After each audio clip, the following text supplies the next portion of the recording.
శుక్లాంబరధరం విష్ణుం శశివర్ణం చతుర్భుజం ప్రసన్నవదనం ధ్యాయేత్ సర్వవిఘ్నోపశాంతయేత్.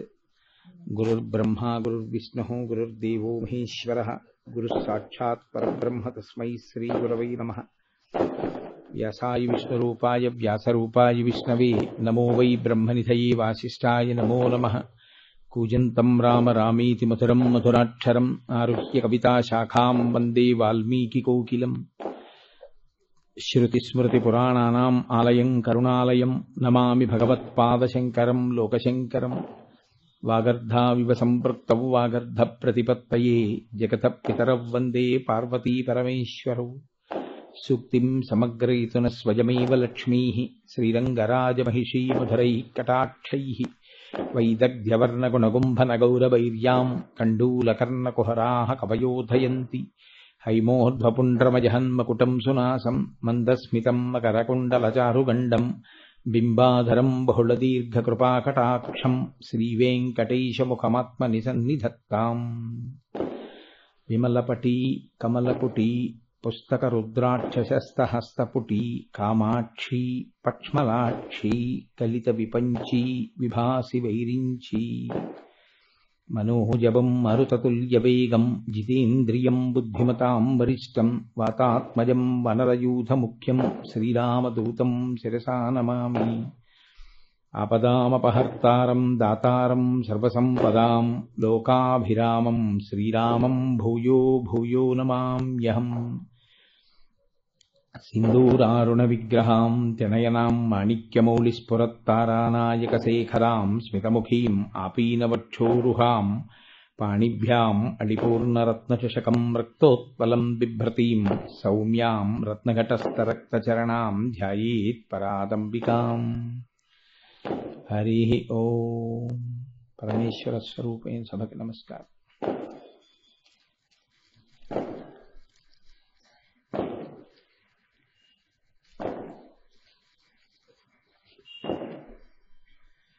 ఈనాడు జగన్నాథపురంలో ప్రాచీన కాలం నుంచి ఉన్నటువంటి శివాలయాన్ని పునర్నిర్మాణం చేస్తున్నటువంటి సందర్భాన్ని పురస్కరించుకుని విస్మాలయ ప్రాంగణంలో ఈ కార్తీక మాసం అంతా 1 నెల రోజుల పాటు శివాష్టోత్తర శతనామ స్తోత్రం మీద 108 నామాల మీద వ్యాఖ్యానం చేస్తే బాగుంటుంది అని పెద్దలు సంకల్పం చేస్తే దానికి ఈశ్వరుడి యొక్క అనుగ్రహం తోడై కార్యరూపాన్ని దాల్చి ఇవాళ కార్యక్రమం ప్రారంభమవుతోంది. సరే, ప్రారంభ దినం కనుక ఇవాళ ఆలయాల సందర్శనం చేసి ఇక్కడికి రావడం సభా ప్రారంభం చేత కార్యక్రమం కించిత్ ఆలస్యమైంది. రేపటి నుంచి యథావిధిగా 6:30 ప్రసంగాలు ప్రారంభమవుతాయి. ఇది కార్తీక మాస ప్రారంభం. నిన్న సాయంకాలం ఆకాశ దీపాలు పెట్టడం ప్రారంభమైంది. ఇవాళ స్నాన విధి అంటే సూర్యోదయానికి తిథి ఉండడం ప్రారంభమైంది. కార్తీకము నక్తవ్రతము.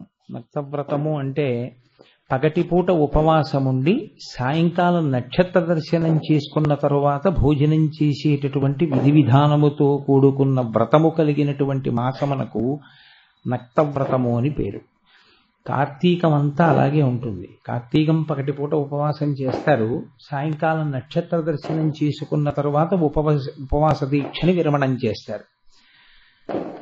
దీని సందర్భంగా మనం శివాష్టోత్తర శతనామ స్తోత్రాన్ని స్వీకరించడం జరిగింది. శివాష్టోత్తర శతనామ స్తోత్రము అంటే 108 నామములతో కూడుకున్నటువంటి స్తోత్రం. మీరు ఒక విషయాన్ని కొంచెం జాగ్రత్తగా గమనించండి. ఒక వ్యక్తికి ఒక పేరు ఉండడమే మర్యాద. అంతేకాని ఒక వ్యక్తిని అనేక పేర్లతో మీరు పిలవడం జరిగితే అయోమయం ఏర్పడుతుంది. ఎందుచేత అంటే కోటేశ్వరరావు గారు అంటే పలకడం నాకు తేలిక. అంతేకాని నాకు ఒక 50 పేర్లు ఉన్నాయనుకోండి, ఉంటే నాకే జ్ఞాపకం ఉండదు ఏ పేరు పలకాలో. మరి ఈశ్వరుడికి ఎందుకు అన్ని పేర్లు? మీరు ఒక విషయాన్ని బాగా జ్ఞాపకం పెట్టుకోవాల్సి ఉంటుంది. ఈశ్వరుడికి పేర్లు ఒకరు పిడితే వచ్చినవి కావు, అవి గౌణములు. అంటే ఈశ్వరుడు భక్త పరిపాలన చెయ్యడము చేత, గుణములను ప్రకటనము చెయ్యడం చేత నిర్గుణుడైనటువంటి ఈశ్వరుడు ఒక్కొక్క సందర్భంలో ఒక్కొక్క గుణమును ఆవిష్కరిస్తాడు. ఎందుకు అలా ఆవిష్కరించడము అంటే దానివల్ల లోకములకు ప్రయోజనం ఉంటుంది, దానివల్ల భక్త కోటికి ప్రయోజనం ఉంటుంది. అటువంటి ప్రయోజనాన్ని సాధించడం కోసం ఈశ్వరుడు చేసేటటువంటి ఒక్కొక్క పని వల్ల ఆయనకి ఒక్కొక్క నామము ఏర్పడుతుంది.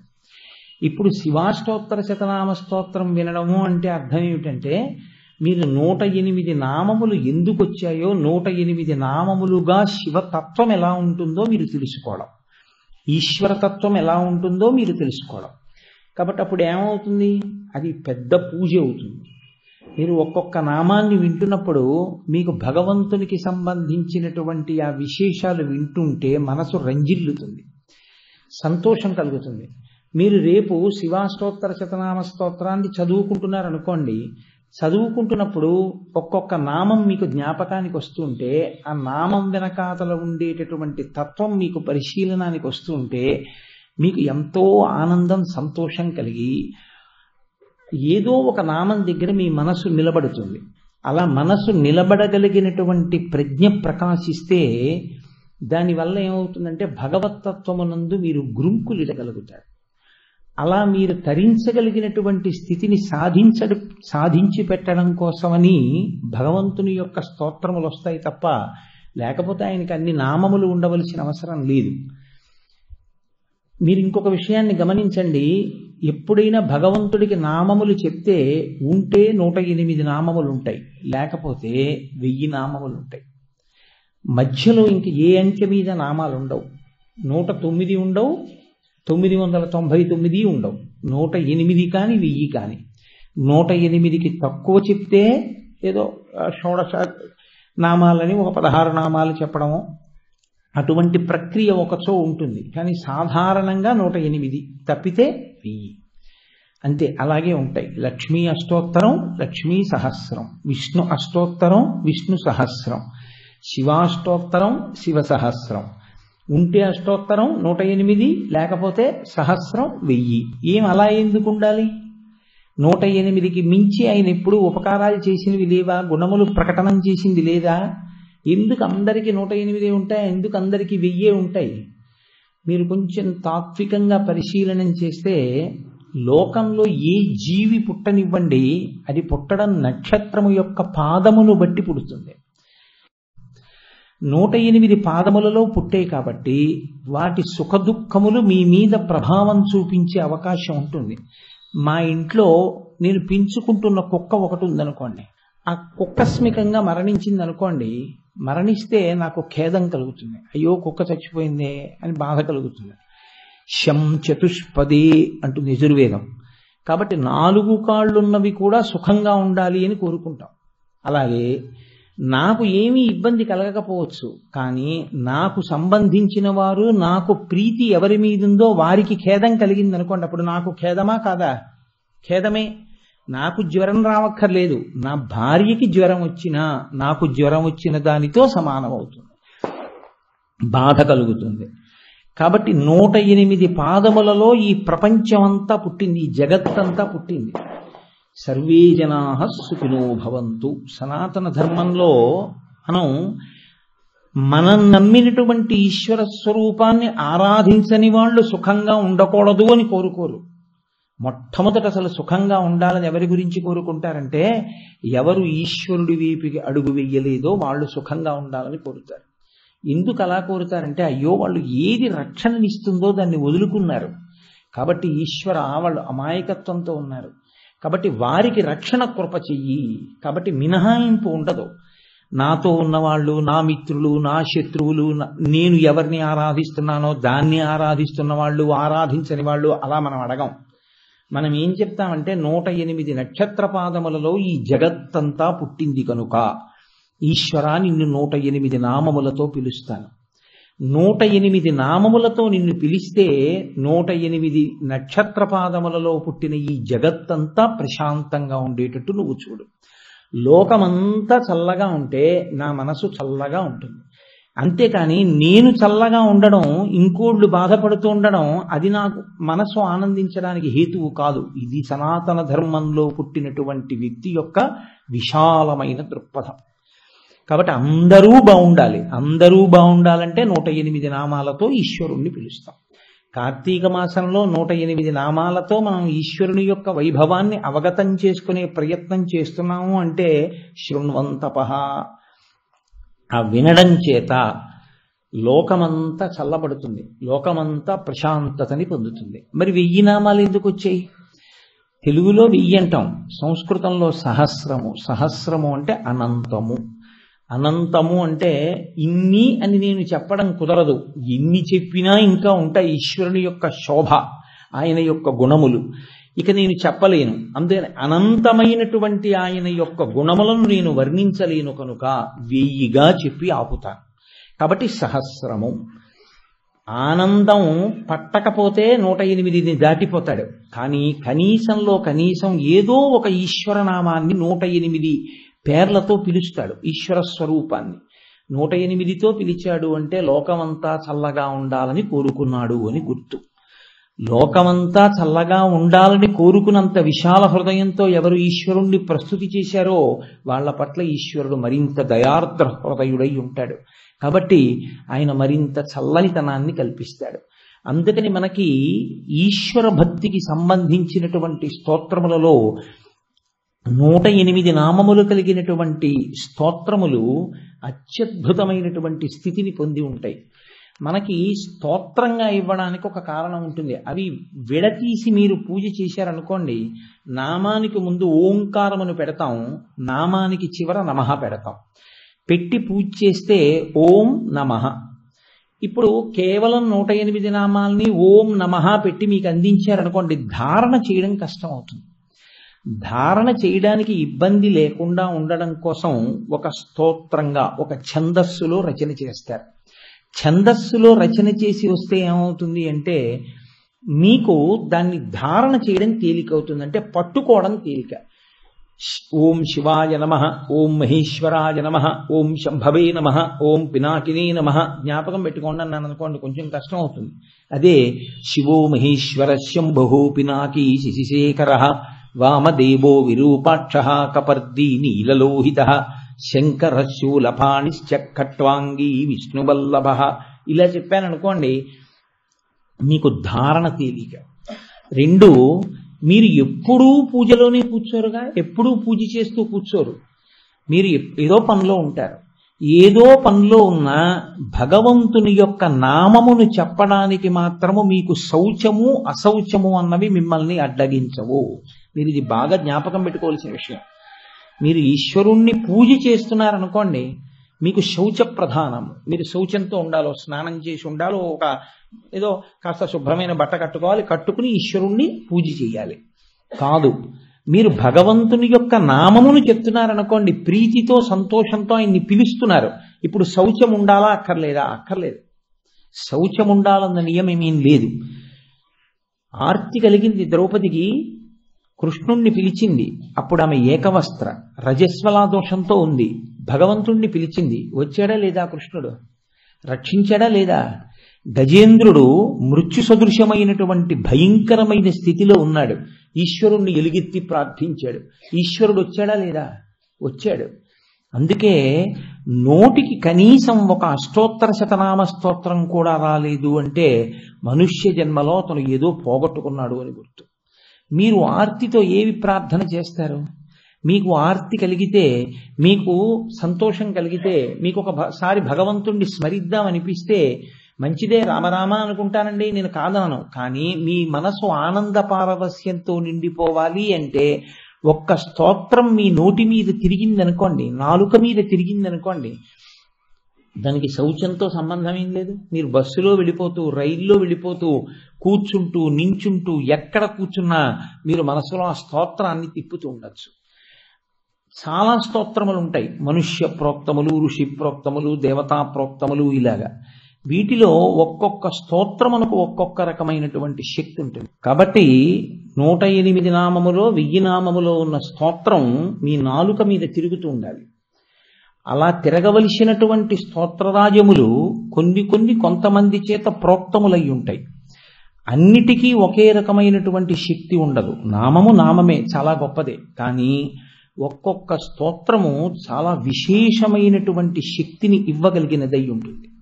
అలా విశేషమైనటువంటి శక్తి కలిగినదై మీకు ఫలితమియ్యగలిగినటువంటి స్తోత్రమై అటువంటి పెద్దల చేత అది ప్రబోధం చేయబడినప్పుడు అటువంటి స్తోత్రం ధారణ చేయబడి ఉండాలి. మీరు చూడండి, శివాష్టోత్తర శతనామ స్తోత్రానికి ప్రత్యేకించి ఒక వైభవం ఉంది. ఎందుచేత అంటే దీన్ని అడిగినది ఎవరు? అసలు శివాష్టోత్తర శతనామ స్తోత్రం లోకంలో ప్రకాశించడానికి కారణం ఎవరు? పార్వతీదేవి. ఆవిడ ఎందుకు అడిగింది అసలు శివాష్టోత్తర శతనామ స్తోత్రం లోకంలోకి రావాలి అని? అంటే ఆవిడకు ఒక కోరిక కలిగింది. ఏమిటా కోరిక అంటే, నేను పరమశివుని యొక్క శరీరంలో అర్ధభాగాన్ని పొందాలి అనుకుంది. అలా ఇవ్వగలడా ఆయన? మీకేం అనుమానం అక్కర్లేదు. అసలు ఈశ్వరుడు నిర్గుణ స్వరూపుడు. ఆయనకేమి గుణము ఉండదు, రూపము ఉండదు. రూపము గుణము లేనివాడు తనలోకి ఎవరినైనా చేర్చుకోగలడు. తన రూపములను ఎన్ని రకములుగానైనా మార్చగలడు. అసలు మీ దగ్గర మట్టి అంటూ ఉందనుకోండి, మీరు ప్రమిద చేసుకోవచ్చు, మీరు పాలిక చేసుకోవచ్చు, లేకపోతే మూకుడు చేసుకోవచ్చు. ఈశ్వరుడు అనబడేటటువంటి పదార్థం ఒకటి ఉందనుకోండి, అది దానిలోకి ఇతరమును కలుపుకోగలదు. శుద్ధమైన బంగారం ఉందనుకోండి, బంగారము తనలోకి రాగిని కలుపుకుంటుంది, బంగారము తనలోకి ఇతర లోహాన్ని కలుపుకుంటుంది. కలుపుకోగలిగినటువంటి శక్తి బంగారానికి ఉంది. అలా పరమశివుడు కూడా విశేషమైన అనుగ్రహాన్ని కృప చేస్తే ఆయన యొక్క ఒక ఆకృతిలో, ఒక రూపంలో ఒకరికి తన శరీరంలో సగభాగం ఇచ్చి ఒక రూపాన్ని ప్రకాశింపచేయగలడు. నా రూపం ఇలా ఉంటుంది అని ఒక లీలామూర్తి అంటారు. అంటే ఆయన ఎవరిని అలా అనుగ్రహించాడో అలా అనుగ్రహింపబడిన వారితో కలిసినటువంటి రూపాన్ని చూపిస్తాడు. మీకు నేను తేలిక ఉదాహరణ ఒకటి చెప్పాలనుకున్నాను అనుకోండి. కోటేశ్వరరావు గారి విందు మీకు ప్రీతి, నాకు కూడా మీ ఎందు ప్రీతి కలిగింది. మీతో కలిసి ఒక ఫోటో తీయించుకుంటానండి అని అడిగారు. మీరు నాకు దగ్గరగా నిలబడ్డారు. నా శరీరంలో సగభాగం కనపడకుండా నా శరీరంలో సగభాగాన్ని మీరు కప్పివేస్తూ ఒక ఫోటో దిగారు. ఇప్పుడు అది కోటేశ్వరరావు గారి ఫోటోయా, కోటేశ్వరరావు గారి రూపమా, కోటేశ్వరరావు గారికి మీ ఎందున్నటువంటి ప్రీతికి తార్కాణమా? మీకు నా ఎందుకు పూజ్య భావన ఉందనుకోండి, మీరు ఏం చేస్తారు? ఆ ఫోటో చూపించి, ఇదిగోనండి కోటేశ్వరరావుతో చూసారా నేను ఎంత చనువుగా ఫోటో తీయించుకున్నానో, ఆయనతో ఎంత దగ్గరగా నాకు ఫోటో ఉందో చూసారా అంటారు. అంటే ఇప్పుడు ఆ దగ్గరితనానికి స్థానం ఏది అంటే ఆయన మనసులో పొందిన స్థానం. ఆయన మనసులో పొందిన స్థానానికి గుర్తు ఆయన శరీరానికి మీరంత దగ్గరగా నిలబడి ఫోటో తీయించుకోగలిగినటువంటి అవకాశమును ఒక చిత్రంగా మీరు చూడగలగడం. ఈశ్వరుడి దగ్గర కూడా అంత స్థానాన్ని పొందేశారు అనడానికి గుర్తు ఆయన ఒక లీలామూర్తిని ప్రకటన చేస్తాడు. లీలామూర్తి అంటే అలా తాను ఎంతమందికి అవకాశం ఇచ్చాడో అంతమందితో కలిపి అటువంటి రూపాలు చూపిస్తాడు. ఇప్పుడు ఆవిడకి కూడా అలాంటి కోరిక పుట్టింది. నేను పరమేశ్వరుడిలో సగభాగాన్ని పొందాలి అంటే ఈ కోరిక మొట్టమొదట పార్వతీదేవికే పుట్టిందా, లేకపోతే అంతకుముందు అలా పుట్టి సాధించుకున్న వాళ్ళు ఎవరైనా ఉన్నారా? ఇప్పుడు ఆవిడికి ఆ కోరిక పుట్టి అది పరమేశ్వరుడి వలన సాధ్యము అని పరమేశ్వరుణ్ణి అడిగిందా? నేను మీ శరీరంలో సగభాగం పొందుదాం అనుకుంటున్నాను అందా? లేకపోతే అంతకుముందు అలా పొందిన వాళ్ళు ఎవరైనా ఉన్నారా అంటే పరమేశ్వరుడి యొక్క 13వ లీలామూర్తిలో, పరమశివుని యొక్క 13వ లీలామూర్తిలో హరిహర స్వరూపము అని ఒకటి ఉంది. హరిహర స్వరూపము అంటే హరి అంటే విష్ణువు, హర అంటే శివుడు. హరిహర స్వరూపము అంటే విష్ణువు శివుడు కలిసిపోయినటువంటి రూపం. పరమశివుని యొక్క ఎడమ భాగంలోకి విష్ణువు ప్రవేశిస్తే ఆ శివకేశవులు కలిసిపోయినటువంటి రూపానికి హరిహరమూర్తి అంటారు. కాబట్టి అమ్మవారి కన్నా ముందు పరమశివుడిలో సగ భాగాన్ని సంపాదించుకున్నవారు శ్రీ మహావిష్ణువు. ఆయన శరీరంలోనే సగ భాగాన్ని సంపాదించుకున్నవాడు ఆయన నామాల వ్యాఖ్యానానికి తన దేవాలయాన్ని వేదికగా ఇవ్వడానికి వెనకంజ వేస్తాడు అని మీరు ఎలా అనుకుంటున్నారు? కాబట్టి శివాష్టోత్తర శతనామ స్తోత్రం వ్యాఖ్యానం శివాలయంలో జరగడం పెద్ద గొప్పేం కాదు. శివాష్టోత్తర శతనామ స్తోత్ర వ్యాఖ్యానం విష్ణువాలయంలో జరగడమే కార్తీక మాసానికి సిద్ధి. అది కాకినాడ జగన్నాథపురంలో జరగాలి అని ఈశ్వరుడు సంకల్పం చేశాడు. అందుకని ఇక్కడ జరుగుతోంది. కనుక ఇప్పుడు పార్వతీదేవి ఎవరిని అడగాలి? శ్రీ మహావిష్ణువుని అడగాలి. కాబట్టి ఆవిడ శ్రీ మహావిష్ణువు వద్దకు వెళ్ళింది ఒక రోజున.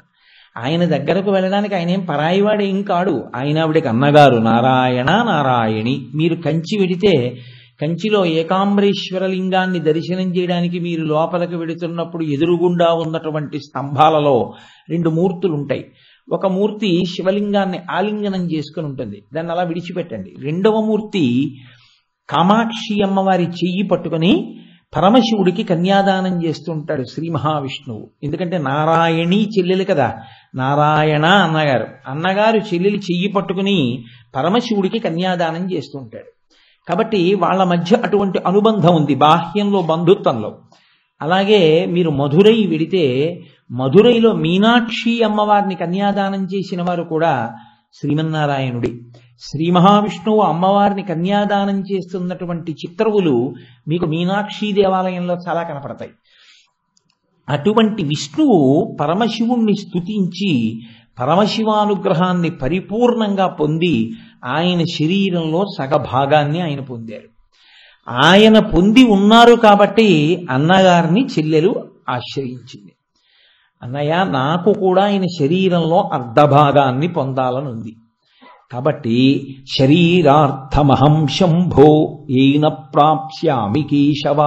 ఆవిడ వేసిన ప్రశ్న శరీరార్థమహం శంభో.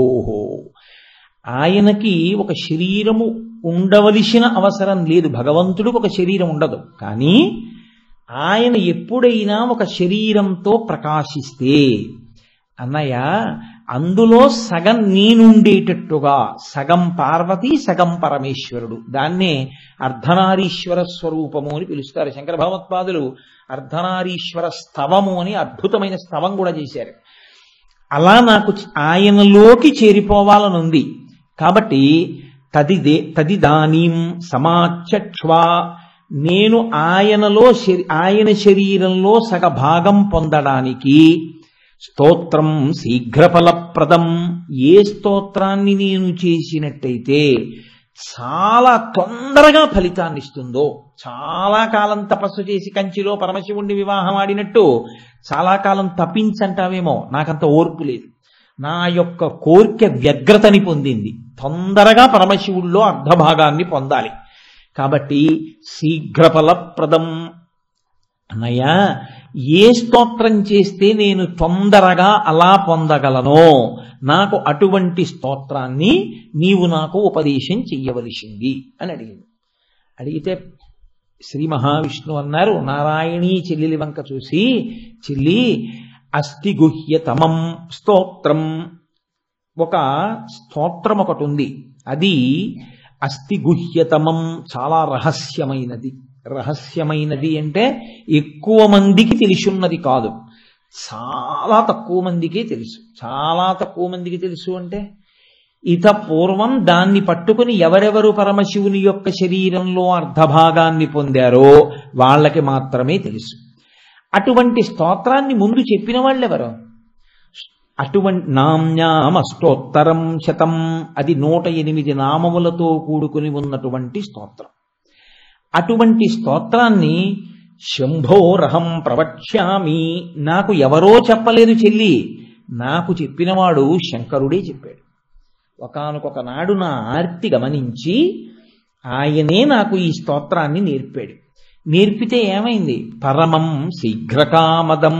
ఆ స్తోత్రం పరమం, ఎంత శక్తివంతమైనదంటే శివుడు పరమశివుడు అన్నాను అనుకోండి. శివుడు అంటే మంగళప్రదుడు, పరమశివుడు అంటే కేవలం మంగళం చేసేవాడు, కేవలం నొక్కి చెప్పడం. పరమం శీఘ్రకామదం, అది చాలా తొందరగా కోర్కెని తీర్చగలిగినటువంటి శక్తిని విస్ఫోటనం చేయగలిగినటువంటి స్తోత్రము. అటువంటి స్తోత్రాన్ని నేను పరమశివుడి దగ్గర విన్నాను. పరమశివుడి దగ్గర వినడానికి ఆయనకి కుతూహలం కలిగిందని మీరు ఎలా చెప్తారు? శంకరాచార్యులు వారు శివానంద లహరిలో చెప్పారు ఈ రహస్యాన్ని. బాణత్వం వృషభత్వం అర్ధవపుషా భార్యాత్వమార్యాపతే భూనిత్వం సకితా మృదంగ వహతా చేత్యాది రూపం దధౌ తత్పాదే నయనార్పణం చ కృతవాం తద్దేహభాగో హరి పూజ్యాత్ పూజ్యతరస్య ఏ మహిమచేత్ కోవా తదన్యోధికః అని. బాణత్వం, ఒకానొక సందర్భంలో పరమశివుడు త్రిపురాసుర సంహారం చేసేటప్పుడు శ్రీ మహావిష్ణువు ఆయన చేతి బాణమయ్యారు. వృషభత్వం, నందీశ్వరుడై పరమశివుణ్ణి వహించారు. బాణత్వం వృషభత్వమర్ధవపుషా భార్యాత్వమార్యాపతే. ఒకానొకప్పుడు మోహినీ స్వరూపంతో ఆయనకి భార్య అయ్యారు. భార్యాత్వమార్యాపతే. ఘోణిత్వం, ఒకానొకప్పుడు వరాహస్వరూపమెత్తి పరమశివుని యొక్క పాదదర్శనం కొరకు దాన్ని తవ్వుకుంటూ భూమిలోకి వెళ్ళారు. ఘోణిత్వం సఖిత మృదంగవహత. పరమశివుడు అసుర సంధ్య వేళలో తాండవం చేస్తుంటే ఆయన మృదంగం పట్టుకుని వాయిస్తూ ఉంటారు. కాబట్టి మృదంగవహత చేత్యాది రూపం దదౌ తత్పాదే నయనార్పణంచ కృతవాన్. పరమశివుని యొక్క అనుగ్రహం కలగడం కోసమని చిట్ట చివరకు ఆయన ఒక సంకల్పం చేశారు. ఈశ్వర, మిమ్మల్ని 1000 నామములతో పూజ చేస్తాను. 1000 నామములతో పూజ చేయడానికి 1000 తామర పువ్వులు దగ్గర పెట్టుకుంటాను. ఒక్కొక్క నామం చెప్తూ ఒక్కొక్క పువ్వు వేస్తాను. 1000 పువ్వులు సిద్ధం చేసుకున్నారు. 1000 నామములతో పూజ చేస్తున్నారు. ఏం చేస్తాడో చూద్దామని పరమేశ్వరుడు పళ్ళెంలో ఒక పువ్వు కనపడకుండా చేశారు. 999 నామములకు పువ్వులు పడ్డాయి. 1000వ నామానికి పువ్వు లేదు. ఆయన చూశారు, ఓహో ఇది శివమాయ, పువ్వు లేకుండా చేశారు. కాబట్టి ఇప్పుడు నేనేం చెయ్యాలి? రామ కమలపత్రాక్ష సర్వసత్వ మనోహర రూపదాక్షిణ్య సంపన్న ప్రసూత జనకాత్మజే. కమలపత్రాక్ష, ఆయన తామర పువ్వులు ఎలా ఉంటాయో అటువంటి కన్నులున్నవాడు శ్రీ మహావిష్ణువు. కాబట్టి ఆయన ఏం చేశారంటే ఒక కన్ను తీసి పరమశివుడి యొక్క పాదముల యందు సమర్పించారు. ఈ దేవాలయం ఇప్పటికీ తమిళనాడులో ఉంది. ద్రవిడ దేశంలో ఇప్పటికీ కూడా నేత్రార్పణేశ్వర శివలింగము అని పిలుస్తారు దాన్ని.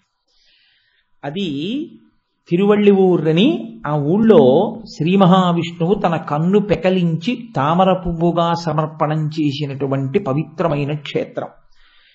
ఇలా చేసిన కారణం చేత పరమశివుడు అత్యంత ప్రీతిని పొంది శ్రీ మహావిష్ణువుకి తన శరీరంలో అర్ధభాగం ఇచ్చారు.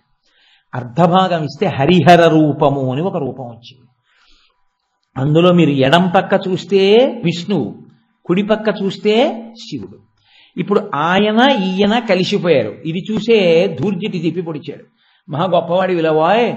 ఆయన చూస్తే వన్నే ఏనుగుతోలు దుప్పటము బువా కాలకూటంబు చేగిన్వే బ్రహ్మకపాలము గ్రమగు భోగే కంఠహారంబు నిన్నీలాగున నుండియున్ తెలిసియున్ నీపాద మూలంబునం చేర్చెన్ నారాయణుడిట్లు మానసమునన్ శ్రీకాళహస్తీశ్వర అని అడిగాడు. నువ్వు చూస్తే అంత అందంగా ఉంటావా? పట్టు పీతాంబరం కట్టుకుంటావా? కౌస్తుభరత్నం పెట్టుకుంటావా? ఓహో మెడలో వనమాలలు వేసుకుంటావా? ఇన్ని వేసుకుని ఇంత అందగాడివి నిన్ను చూస్తే చాలు మళ్ళీ చూడాలనేటటువంటి స్వరూపమా? అటువంటి వాడివి ఏముందని ఆ పరమశివుణ్ణి మోహించావయా? వన్నే ఏనుగుతోలు దుప్పటము బువ్వా కాలకూటంబు. ఆయన చూస్తే ఏనుగుతోలు కట్టుకుంటాడు, హాలాహలం తింటుంటాడు, చేతిలో పుర్రె పట్టుకుంటాడు. అలాంటి వాడిని చూసి మోహించి ఆయన గురించి తపస్సు చేసి ఆయన శరీరంలో సగభాగం ఎలా పొందావయ్యా శ్రీమన్నారాయణ అని అడిగారు. అంటే దాని ఉద్దేశ్యం నిజంగా శివుడు అమంగళకరంగా ఉంటాడని కాదు, ఆయన తత్వం అంత గొప్పది అని మీరు ఎలాగో వింటారు 108 నామాల్లో. కాబట్టి పరమశివుణ్ణి మార్చి మార్చి స్తోత్రం చేసి పరమశివుణ్ణి మార్చి మార్చి సేవించి విష్ణువు శివుని యొక్క శరీరంలో సగభాగాన్ని పొందారు. ఈ హరిహర స్వరూపమును ఎందరో పెద్దలు దర్శనం చేశారు, ఎందరో అనుభవించారు. చిట్ట చివర కురుక్షేత్ర యుద్ధం అంతా అయిపోయిన తర్వాత అర్జునుడికి కూడా ఈ రూపమే కనపడింది. ఆయనే వెళ్ళి చెప్పుకున్నాడు, అయ్యా నేను యుద్ధం చేసినప్పుడు కురుక్షేత్రంలో ఎంతమందిని చంపినా నా ముందు ఒకరు వెడుతూ ఉండేవారు. ఒక పక్క చంద్రరేఖ ఉండేది, పెద్ద కొప్పు ఉండేది, ఒక పక్కన నెమలీక ఉండేది, ఒక పక్కన ఖడ్గం ఉండేది, ఒక పక్కన త్రిశూలం ఉండేది, ఒక పక్కన నల్లగా ఉండేది, ఒక పక్కన తెల్లగా ఉండేవాడు. అటువంటి మూర్తి ఒకరు నా ముందు నడుస్తూ అందరినీ చంపారు.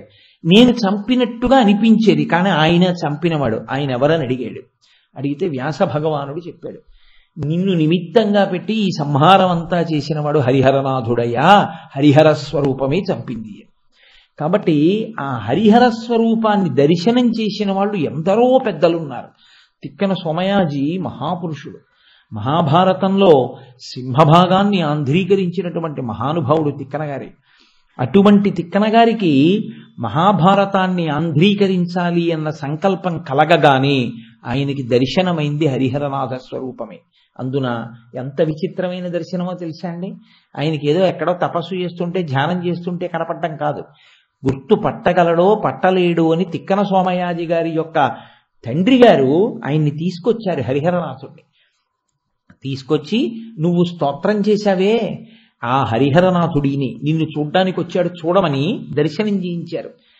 అప్పుడు స్తోత్రం చేశారు తిక్కన గారు. కరుణారసము పొంగి దొరపడు చార్పున శశిరేఖ అమృతంబు జలువార హరినాభిపత్రిక సురభి చందనమున్న గతినాభిధవళ పంకజము మెరయ గురి అయిన చెలుమున మెరసిన లోకరక్షణమణంగగళమున ఛాయదోప ప్రథమాద్రినీతించు భానుబింబమునాన వరమున కౌస్తుభ రత్నమొప్ప సురనదియును కాళిందియును బెరసినట్టి కాంతి పూరమ్ము శోభిల్లు శాంతమూర్తి నా మనసు ఆనందమగ్నముగా చేసి ఎలమి సన్నిధి చేసే సర్వేశ్వరుండు అని. ఆయనకి ఆ హరిహరనాథుడు వచ్చి నడిచి వస్తూ కనపడ్డారు. ఆయన నిద్ర పట్టిన స్థితిలాగా ఉందప్పుడు ఆయనకి. ముందు తండ్రి గారు కనపడ్డారు, వెనక హరిహరనాథుడు కనపడ్డారు. ఆయన నమస్కారం చేస్తూ చూస్తే ఆయనకి కనపడిన దానిని ఆయన వర్ణించారు. కరుణారసము పొంగి దొరపడి చార్పున శిశిరేఖ అమృతంబు జాలువార. అమృతం చుక్కలు పడుతున్నటువంటి చంద్రబింబాన్ని శిగలో పెట్టుకున్నవాడై పరమశివుడిగా ఒకవైపు కనపడ్డాడు. హరినాభిపత్రిక సురభి చందనమున్న గతినాభిధవళ పంకజము మెరయ. నాభిలోంచి బొడ్డులోంచి ఒక తెల్లటి పద్మం ఒకటి విచ్చుకుని కనపడింది. అంటే శ్రీమన్నారాయణ స్వరూపమై నాభి దగ్గర కనపడ్డాడు. అలాగే కంఠం నల్లగా ఉండి నీలకంఠుడై పరమశివుడిగా కంఠం దగ్గర దర్శనమిచ్చాడు. వక్షస్థలంలో కౌస్తుభరత్నాన్ని పెట్టుకుని శ్రీ మహావిష్ణువుగా దర్శనమిచ్చాడు. ఆయన అన్నారు, సురనిధియును కాళిందియును బెరసినట్టి కాంతి పూరమ్ము శోభిల్లు శాంతమూర్తి అన్నారు. ఎంత శాంతమైన స్వరూపం అంటే గంగానది యమునా నది కలిసి వస్తే ఎలా ఉంటుందో అలా అన్నారు. శంకరుడు తెల్లగా ఉంటాడు, శ్రీమన్నారాయణుడు నల్లగా ఉంటారు. కాబట్టి వీళ్ళిద్దరూ కలిస్తే, ఆ తెలుపు నలుపు కలిస్తే ఎలా ఉంటుందో, సురనదియును కాళిందియును బెరసినట్టి గంగా యమున కలిస్తే ఎలా ఉంటుందో అలా కాంతి పూరమ్ము శోభిల్లు శాంతమూర్తి నా మనము ఆనందమగ్నముగా చేసి ఎలమి సన్నిధి చేసే సర్వేశ్వరుండు. ఆయన్ని చూస్తుంటే నా మనసు ఆనందంతో పొంగిపోయిందయా. అటువంటి హరిహరనాథుడు నాకు దర్శనమయ్యాడు. అయి ఆయన అడిగాడు తిక్కన గారిని, తిక్కన నువ్వు ఆంధ్రీకరించిన భారతాన్ని నాకు అంకితం ఇస్తావా అని అడిగారు. తప్పకుండా అంకితం ఇస్తాను మహానుభావా అని ప్రతిజ్ఞ చేసి ఆయన ఆంధ్రీకరించినటువంటి భారతాన్ని ఆ హరిహరనాథుడికి అంకితం చేశారు తిక్కన గారు. అంతటి మహానుభావులు దర్శనాన్ని పొందారు. యథార్థమునకు నేను ఇవాళ శివాష్టోత్తర శతనామ స్తోత్ర ప్రారంభము చేసినప్పుడు లేదా ప్రారంభము చేద్దామనుకున్నప్పుడు దీని వెనక ఈశ్వరుడు యొక్క అనుగ్రహం అంత ఉంది అని నేను అనుకోలేదు. కానీ మీకు ఒక యథార్థం మనవి చేస్తున్నాను. అసలు కార్తీక మాసానికి ఉన్నటువంటి లక్షణం ఏమిటో తెలుసా అండి? కార్తీక మాసంలో దీపానికి పూజ. కార్తీక దీపం అంటాం. ఈ దీపం వెళ్ళి వెళ్ళి వెళ్ళి వెళ్ళి చివర కార్తీక పౌర్ణమి నాటి దగ్గరికి వెళ్ళేసరికి కేవలం తన కొరకు పెట్టే దీపం కాదు, ఇంకా గడప బయట 2 దీపాలు పెడతారు కార్తీక మాసంలో. గడప లోపల పెడతారు మిగిలిన నెలల్లో దీపాలు. ఒక్క కార్తీక మాసంలో మాత్రం గడప బయట 2 దీపాలు పెడతారు. ఈ 2 దీపాలు యమధర్మరాజు గారి యొక్క పాశము ఆ ఇంట్లో ఉన్న వాళ్ళ మీద పడకుండా కాపాడతాయి. ఎందుకంటే శరత్కాలం దగ్గర నుంచి యమదంష్ట్ర బయటికి వస్తుంది. ఈ ఋతువు ఎక్కువ మందిని పడగొట్టేస్తుంది. కాబట్టి పడగొట్టకుండా యమధర్మరాజు యొక్క ప్రీతి కొరకు ఆ 2 దీపాలు బయట పెడతారు. అందుకే దీపావళి అమావాస్య నాటి స్నానం దగ్గర నుంచి యమధర్మరాజు యొక్క ప్రీతిని కోరుకుంటారు. అందుకే దీపావళి అమావాస్య నాడు చేసేటటువంటి స్నానం కేవలం ప్రతిరోజు చేసే స్నానంలా చెయ్యవద్దు అని శాస్త్రవాక్కు. తైలే లక్ష్మీ జలే గంగా దీపావళి తిథౌ వసేత్. దీపావళి తిథి నాడు నూనె యందు లక్ష్మీదేవి ఉంటుంది. అది నూతి నీరు కానివ్వండి, లేకపోతే చెరువులో నీళ్లు కానివ్వండి, కాలవలో నీళ్లు కానివ్వండి, అందులోకి గంగాదేవి వచ్చి చేరుతుంది. కాబట్టి దీపావళి తిథౌ వసేత్ అలక్ష్మీ పరిహారార్థం. దరిద్రం పోవాలి అంటే తైలాభ్యంగో విధీయతే. తప్పకుండా ఒంటికి నువ్వుల నూనె రాసుకుని నలుగు పెట్టుకుని స్నానం చేయాలి. ఆ రోజు స్నానం చేసేటప్పుడు కూడా ఎలా పడితే అలా దీపావళి అమావాస్య నాడు తెల్లవారుజామున స్నానం చేయకూడదు.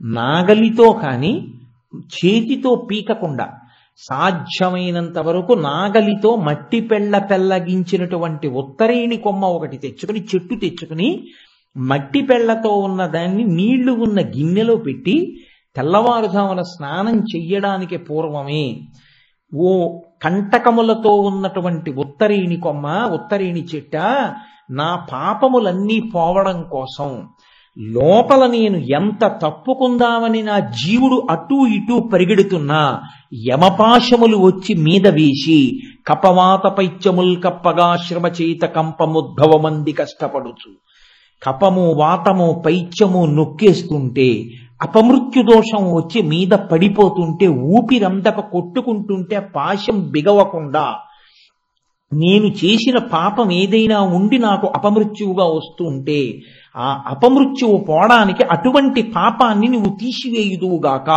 అని ఆ నీళ్లు గోడల మీద చిమ్ముకునేటట్టుగా ఆ శ్లోకం చెప్తూ ఉత్తరేణి చెట్టు తిప్పాలి. ఉత్తరేణి చెట్టు ఎంత ఉండదు కదండి, చిన్నది ఉంటుంది. దాన్ని తీసుకొచ్చి తిప్పుకుంటారు, తిప్పుకుని స్నానం చేయాలి. ప్రత్యేకించి కార్తీక మాసానికి ముందు కూతురికి పెళ్ళయిందనుకోండి, దీపావళి అమావాస్య నాటి ఉదయం స్నానం అల్లుడు అత్తవారింట్లో చేస్తాడు. తిప్పి స్నానం చేస్తారు. అల్లుడికే కాదు, మనము చెయ్యాలి. ఆ ఒక్కరోజే దక్షిణ దిక్కుకి తిరిగి యమధర్మరాజుకి తర్పణలు ఇస్తారు. తల్లిదండ్రులు బతికి ఉన్న వాళ్ళు మాత్రం యమతర్పణం చేయకూడదు. తల్లిదండ్రులు, ప్రత్యేకించి తండ్రి లేని వాళ్ళు యమతర్పణ చేస్తారు. 3 మార్లు యమధర్మరాజు గారికి నీళ్లు విడిచిపెడతారు. విడిచిపెట్టి 11 నామములతో యమధర్మరాజు గారికి నమస్కారం చేస్తారు. ఆ రోజున ఎవరు దీపావళి అమావాస్య నాటి సూర్యోదయాత్ పూర్వము యమధర్మరాజుకు అలా నమస్కారం చేశారో వాళ్ళ మీద యమపాశము పడకుండా ఆయన అనుగ్రహిస్తాడు. మీకు అందుకే దీపావళి అమావాస్య దగ్గర నుంచి కార్తీక మాస తదియ వరకు యమ సంబంధమైనటువంటి తిథులు నడుస్తాయి. యమధర్మరాజు గారి యొక్క అనుగ్రహం నడుస్తుంది కార్తీక మాసంలో. అసలు మీకు అంత పెద్ద ప్రయోజనాన్ని కార్తీక మాసం ప్రారంభం చేస్తుంది. ఎక్కడొస్తుందో తెలుసా అండి వైభవం అంతా? కార్తీక మాస శుక్లపక్ష పాడ్యమి నాడు స్నానం చేస్తాం. ఏ స్నానం? కాకి స్నానం కాదు, సమంత్రక స్నానం.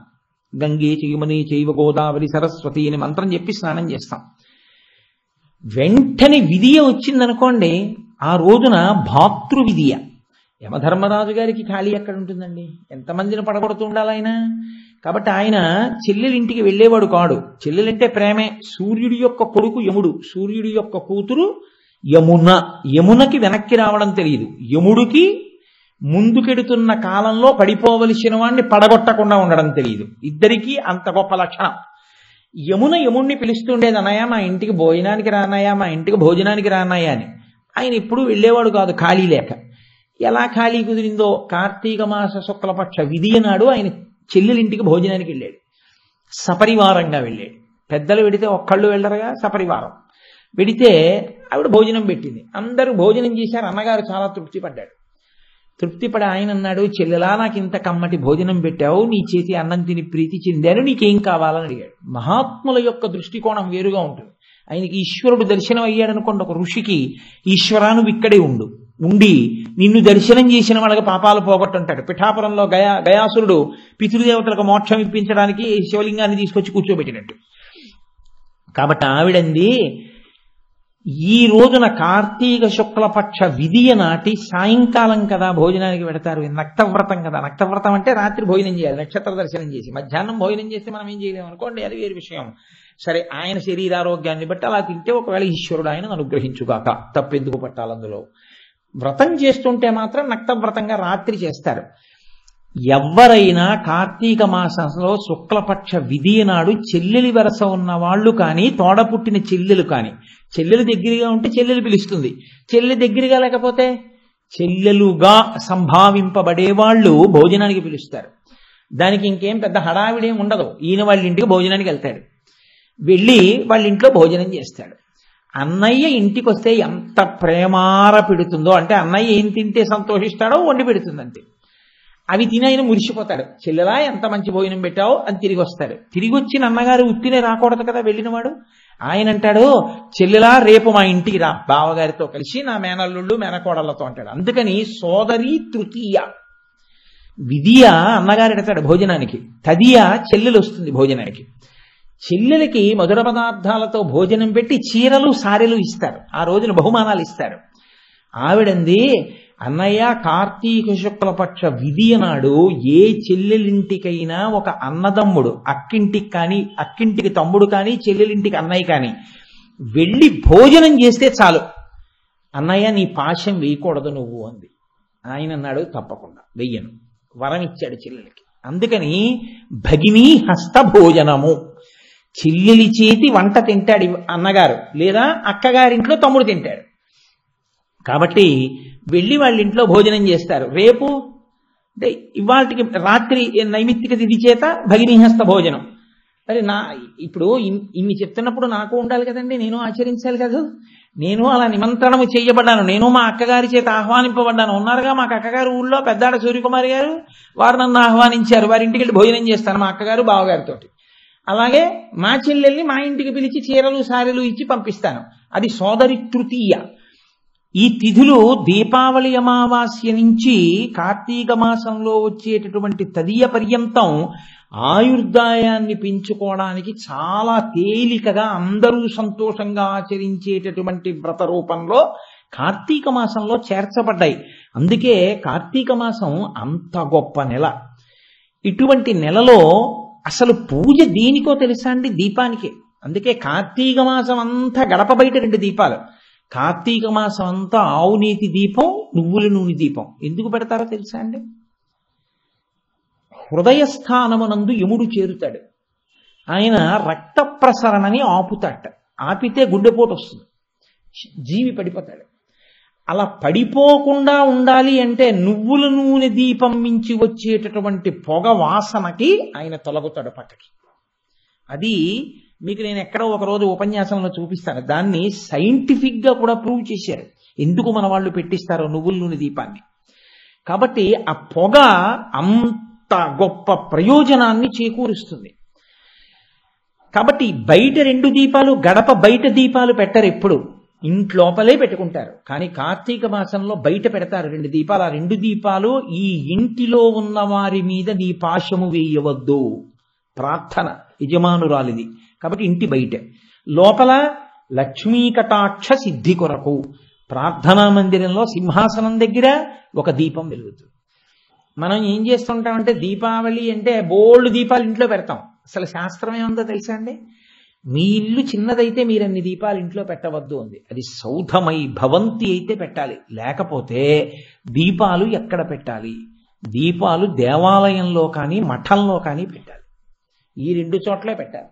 నేను అందుకే మొన్న మా ఇల్లు చిన్నది కనుక నా దీపాలన్నీ పట్టుకెళ్ళి నేను శివాలయంలో పెట్టుకున్నాను.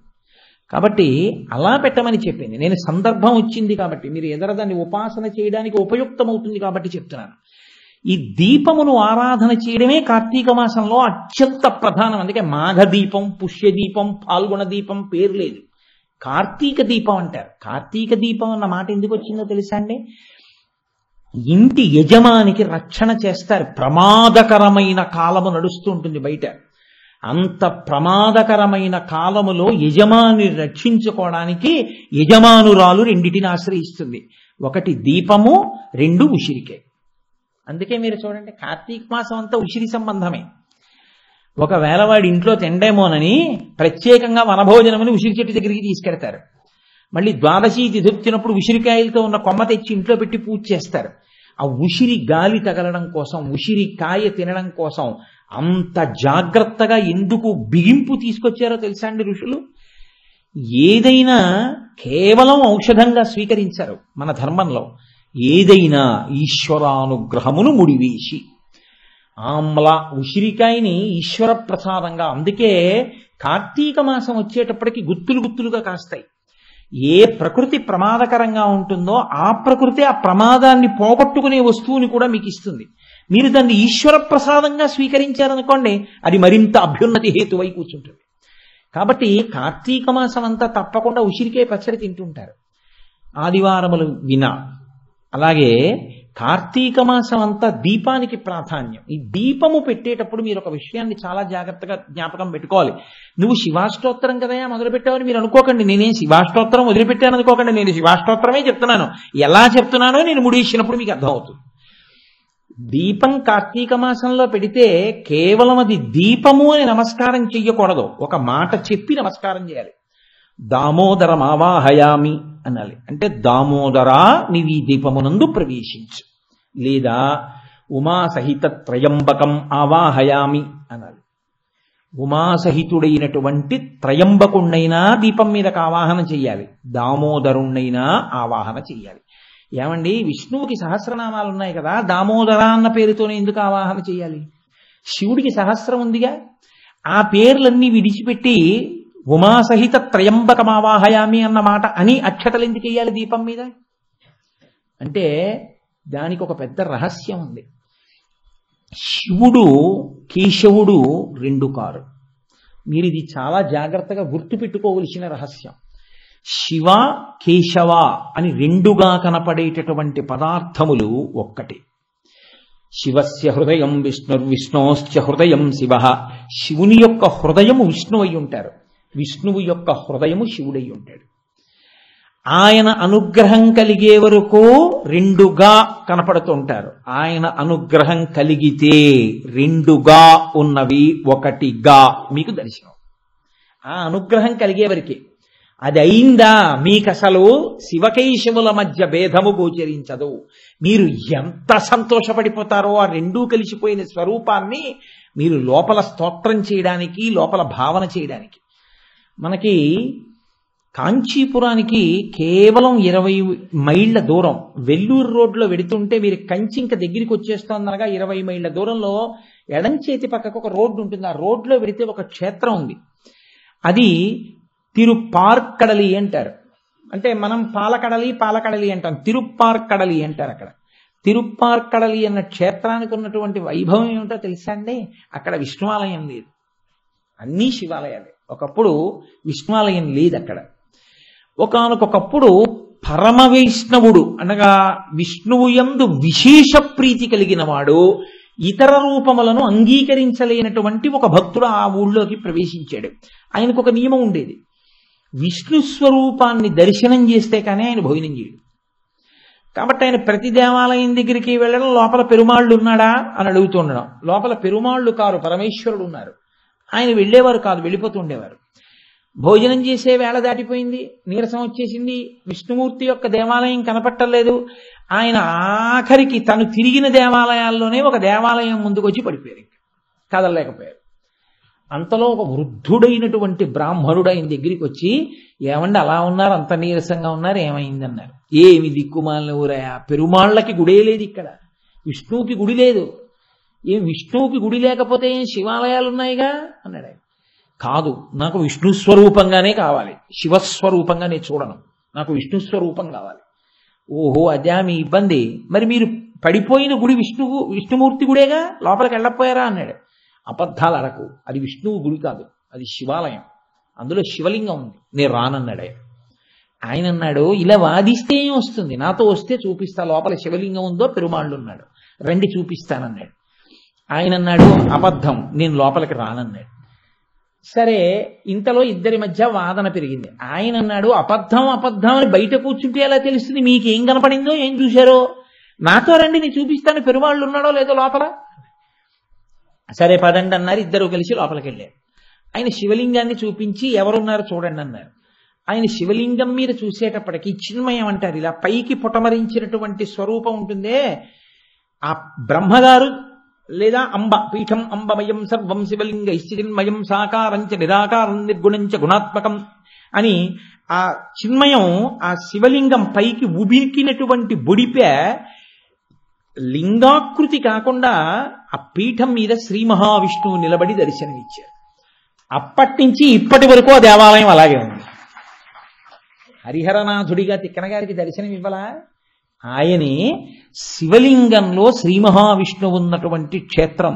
మీరు ఎప్పుడైనా కాంచీపురం వెడితే, కోటేశ్వరరావు అబద్ధాలు చెప్పారనుకోకండి, మీరు కాంచీపురం వెడుతున్నప్పుడు చిత్తూరు నుంచి కాంచీపురం వెళ్ళేటప్పుడు వెల్లూరు రోడ్డు అంటారు. ఆ వెల్లూరు రోడ్లో వెడుతున్నప్పుడు ఎడం చేతి పక్కకి వెడితే 20 మైళ్ళ దూరంలో ఉంది, తిరుపార్కడల్ అంటారు. ఆ క్షేత్రానికి వెళ్ళి చూడండి, అత్యద్భుతమైనటువంటి స్వరూపం. కాబట్టి శివకేశవుల మధ్య భేదము అన్నట్టు కనపడుతుంది, రెండు అన్నట్టు కనపడుతుంది. యథార్థమునకు శివకేశవులు రెండు కాదు, శివుడే కేశవుడు, కేశవుడే శివుడు. దీని గురించి పెద్దలు ఒక చక్కటి ఐతిహ్యం ఒకటి చెప్తూ ఉంటారు. వెనకటికి దేవతలందరూ రామేశ్వరం వెళ్ళారు. వెళ్ళి రామేశ్వరంలో శివలింగాన్ని దర్శనం చేశారు. దర్శనం చేసి బయటకు వచ్చిన తర్వాత వాళ్ళకు ఒక అనుమానం వచ్చింది, రామేశ్వరం అనగా ఏమి? వ్యాకరణంలో రామేశ్వరం దేనికి చెందుతుంది అని అంటే, ఇప్పుడు నేను మీకు దాన్ని కొంచెం చెప్పాలి అంటే, రాజసేవకుడు ఏ సమాసం అని అడిగాను అనుకోండి, రాజు యొక్క సేవకుడు రాజసేవకుడు, కాబట్టి షష్ఠీ తత్పురుష సమాసం. లేకపోతే నల్ల కలువ అన్నాను అనుకోండి, ఏ సమాసం అన్నాను అనుకోండి, నల్లనైన కలువ, కర్మధారయా సమాసం. కాదు, దండపాణి ఏ సమాసం అన్నాను అనుకోండి, దండము పాణియందు కలవాడు అంటే చేతియందు కర్ర పట్టుకున్నవాడు, చేతియందు కలది కలవాడు కాబట్టి బహువ్రీహి సమాసం. కాబట్టి షష్ఠీ తత్పురుషం అన్న అవ్వాలి, కర్మధారయం అన్న అవ్వాలి, బహువ్రీహి అన్న అవి ఉండాలి వ్యాకరణంలో. రామేశ్వరం ఏది అని అనుమానం వచ్చింది మనకి. ఒక ఆయన అన్నాడు, రామేశ్వరం అంటే రాముని యొక్క ఈశ్వరుడు. రాముడు ఎవరిని అర్చన చేస్తాడో ఆ శివుడు రాముని యొక్క ఈశ్వరుడు, రామేశ్వరుడు అన్నాడు. కొంతమంది అన్నారు ఒకటిది, రామునికి ఈశ్వరుడు ఏమిటి, రాముడే జగత్ప్రభువు, రామునికి మళ్ళీ ఈశ్వరుడు ఎవరుండరు, కాబట్టి రాముడికి శివుడు ఈశ్వరుడు మేము అంగీకరించామన్నారు. కొంతమంది అన్నారు, మీరు అంగీకరించకపోతే ఏమిటి, రాముని యొక్క ఈశ్వరుడే ఆయన అన్నారు. ఈ గొడవంతా ఎందుకు, కైలాసానికి వెళ్ళి శివుడిని అడుగుదాం పదండి అన్నారు. అందరూ కలిసి కైలాసానికి వెళ్ళారు. అయ్యా రామేశ్వరం ఏ సమాసం అని అడిగారు. ఆయన అన్నాడు, రాముని ఈశ్వరుడిగా కలవాడు బహువ్రీహి సమాసం. నాకు రాముడు ఈశ్వరుడు, నేను అక్కడ శివలింగంగా ఉంటాను, కానీ నాకు రాముడు ఈశ్వరుడు అన్నాడు.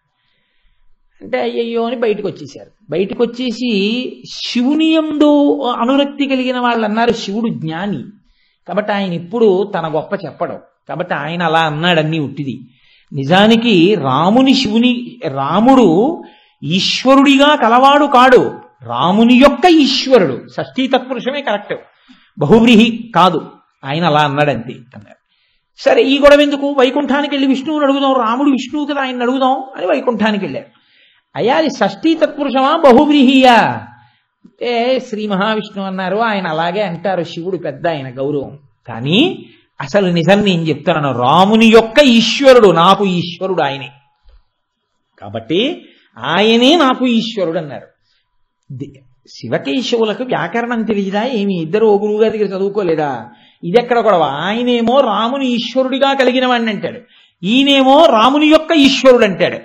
ఈయన షష్ఠీ తత్పురుషం అంటాడు, ఆయన బహువ్రీహి అంటాడు. ఏది అసలు నిజం? 4 తలకాయలు ఉన్నవాడు ఒక ఆయన ఉన్నాడుగా, సృష్టి చేసేవాడు, 4 ముఖాలతో వేదం చెప్పేవాడు, ఆయన అడుగుదాం గొడవ వదిలిపోతుంది. ఆయన తప్పు చెప్పడుగా, కాబట్టి ఆయన దగ్గరికి వెళ్ళారు. ఆయన అన్నాడు, దీనికి ఇంత దూరం వచ్చారా, మీ మొహం ఇట్సా, రామేశ్వరము అంటే రాముడు ఈశ్వరుడు అయినాడు, రాముడే శివుడు, శివుడే రాముడు, కర్మధారయా సమాసం రాదే, రెండు కాదన్నాడు. కాబట్టి శివుడే కేశవుడు, కేశవుడే శివుడు, ఉన్న ఆపదార్థమే స్థితికర్తగా నిలబడినప్పుడు విష్ణువుగా ప్రకాశిస్తుంది. ఆపదార్థమే మీకు ఉపకారం చేసి లయకర్తగా నిలబడి నిద్ర ఇచ్చినా, మిమ్మల్ని పొందినా, మీకు జ్ఞానం ఇచ్చి ఈశ్వరుణ్ణి పొందేట్టు చేసిన శివస్వరూపంగా ఉంటుంది. అందుకే భాగవతంలో 3 మూర్తులకు 3 లోకములకు 3 కాలములకు మూలమగుచు భేదమగుచు తుదిక భేదమయ్యొప్పారు బ్రహ్మమనగ నీవే పాలనయమా అంటారు. 3గా 2గా కనపడి చిట్ట చివరికి 1గా అయిపోయేటటువంటి తత్వం ఏదున్నదో అది పరబ్రహ్మము, అది పరమేశ్వరుడు. అది 2గా కనపడుతుంది, కానీ 2 కాదు, ఉన్నది ఒక్కటే అని నిరూపిస్తుంది. అలా నిరూపించగలిగినటువంటి స్థితి కలిగినటువంటి పదార్థం. అందుకే వాళ్ళకి ఓ గమ్మత్తు ఉంటుంది లోకంలో. మీరు చూడండి, నాకు ఈ మాట చెప్తుంటే ఒక విషయం గుర్తొచ్చింది. శృంగగిరి పీఠాధిపతులు చంద్రశేఖర భారతి మహానుభావుడు, ఆయన దగ్గరికి వెళ్ళి చాలా మంది కూర్చున్నారు. కూర్చుంటే ఆయన ఏ ఊరు నుంచి వచ్చారు అంటే, ఏదో ఫలానా ఊరు నుంచి. మీ పేరేమిటి? ఆయన ఏదో పేరు చెప్పాడు. ఇంకోరిని అడిగారు, మీ పేరేమిటి? ఏదో పేరు చెప్పాడు. మీరు ఏదో ఊరు నుంచి వచ్చారు, ఈ పేరు ప్రసాదం ఇస్తున్నారు. ఒక ఆయన్ని అడిగారు, ఆయన ఏం చెప్పలేదు. మీ పేరేమిటి అన్నారు, చెప్పలేదు. ఏ ఊరు నుంచి వచ్చారు చెప్పారు. ఏం పేరు అడిగాని చెప్పలేదే అన్నారు. వీళ్ళందరూ వెళ్ళిపోయాక చెప్తాను స్వామి అని. అదేమిటి వీళ్ళందరూ వెళ్ళిపోయాక పేరు చెప్పడానికి ఫోన్లే, ఏదో ఇబ్బంది ఉందేమో అనుకున్నారు. అందరూ వెళ్ళిపోయారు. వెళ్ళిపోయిన తర్వాత స్వామి నా పేరు ఇప్పుడు మీకు చెప్తానన్నాడు. చెప్పు. భుజంగం. ఏమో చెప్పడానికి భయం ఏట, చెప్పచ్చు కదా అందరి మధ్యలో అన్నారు. అంటే భుజంగం అంటే పాము కదా స్వామి, ఎలా చెప్తాను, సిగ్గేసింది. వాళ్ళందరి పేరులో ఒకటి పేరేమో శ్రీమన్నారాయణుడు, ఒకటి పేరేమో కైలాసనాథుడు, ఒకటి పేరేమో ఉమాపతి, ఇలాంటి పేర్లు. నేనెలా చెప్పను ఆ పేర్లు? నాకు లేదు, భుజంగం పాము నా పేరు. ఆ పేరు వింటే నవ్వుతారేమో అని నేను చెప్పలేదన్నాడు. అంటే చంద్రశేఖర భారతి అన్నారు, అన్నిటికన్నా విలువైనది ఏదో దాన్ని యజమాని బాగా దాచుకుంటాడు. నేను ఇంటికి వెళ్ళాను అనుకోండి, నా ఉత్తరయం తీసి దండం మీద బారేస్తాను, ఈ పంచె తీస్తాను, ఇంకో దండం మీద బారేస్తాను, ఏదో ఓ తేలిక పంచె కట్టుకుంటాను పడుకోబోయే ముందు. కానీ బంగారు రుద్రాక్షల్ని మాత్రం తీసి ఎక్కడ పెడతానో సభాముఖంగా చెప్పేయకూడదుగా, జాగ్రత్తగా దాచుకుంటాను కదా. కాబట్టి ఇవి బంగారంతో చేసిన రుద్రాక్షలు, జాగ్రత్తగా దాచుకుంటాను. ఏమయ్యా మీ తల్లిదండ్రులు నీకెందుకు భుజంగం అని పేరెట్టారో తెలుసా? పరమశివుడికేమో ఆభరణం, శ్రీ మహావిష్ణువుకేమో శయనం.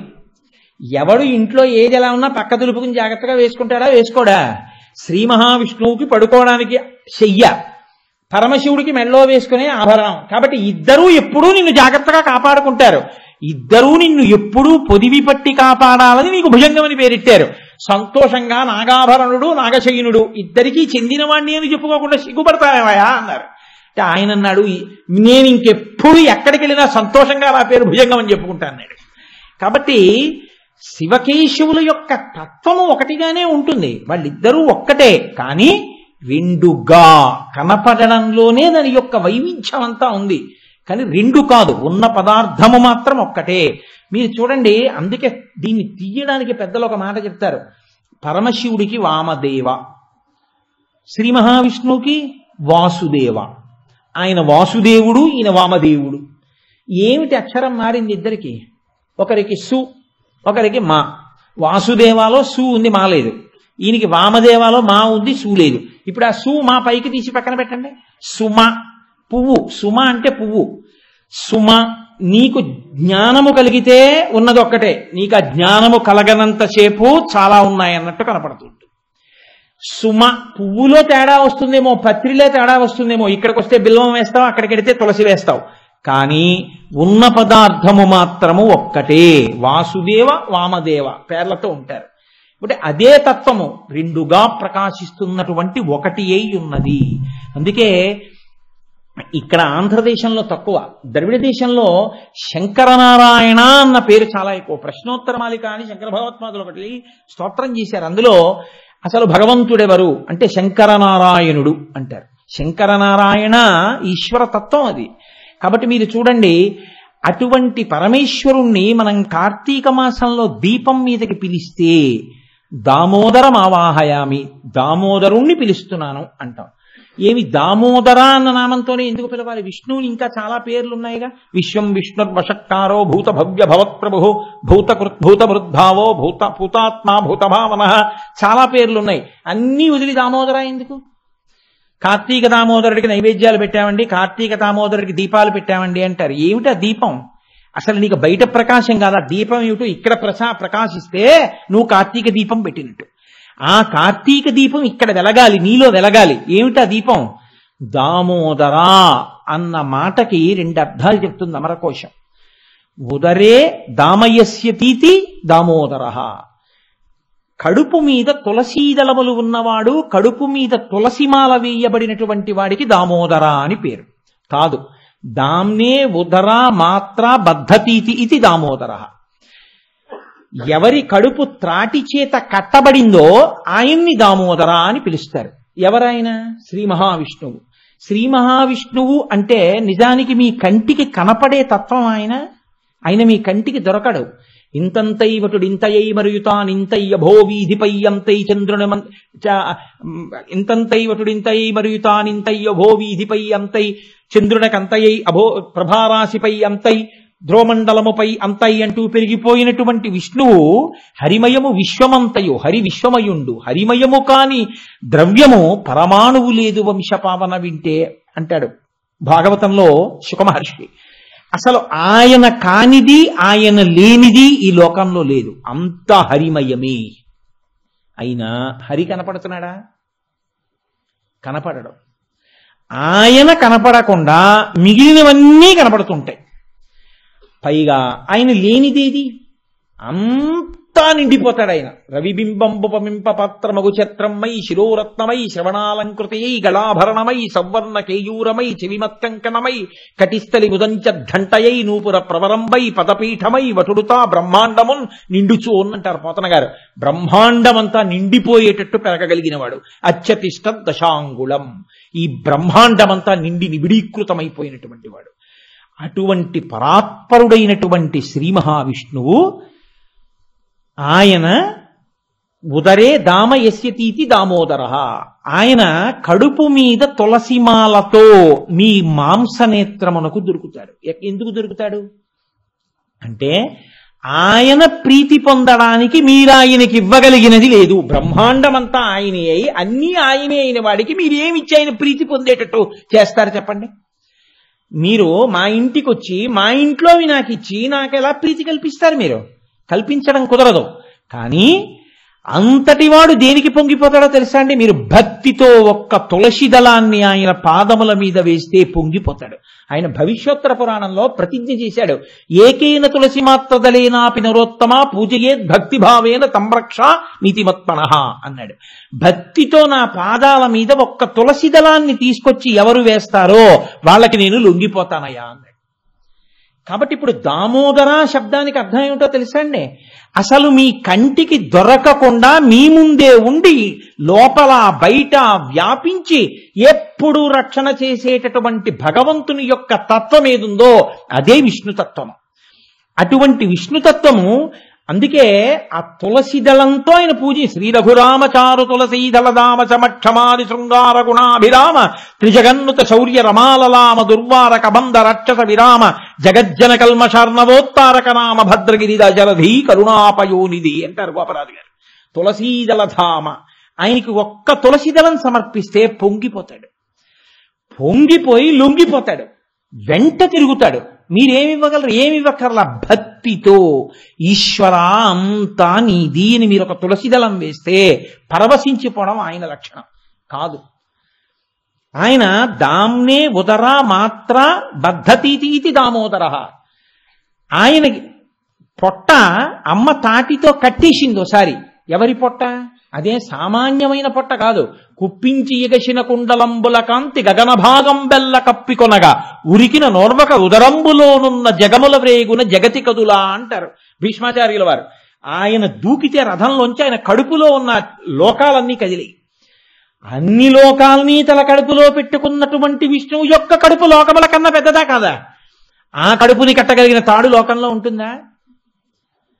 అటువంటి కడుపుని కట్టగలిగిన తాడు లేదు అన్న విషయం తెలియకపోవడమే ఆవిడ భక్తి. ఇందుకు కడుతున్నాను, ఈ ప్రయోజనానికి కడుతున్నాను, ఇది తెలియకుండా ఆవిడ ప్రయత్నం చేసింది. అది కూడా ఎలా? కృష్ణుడిని తోట పెట్టి తను వెళ్ళి తీసుకురాలేదు. ఆవిడ వదిలేస్తే పారిపోతాడని ఆ చిన్ని కృష్ణుడి చెయ్యి పట్టుకుని అలా వెళ్ళను, ఓ తాడు తీసుకురాను. అవేం తాళ్ళు?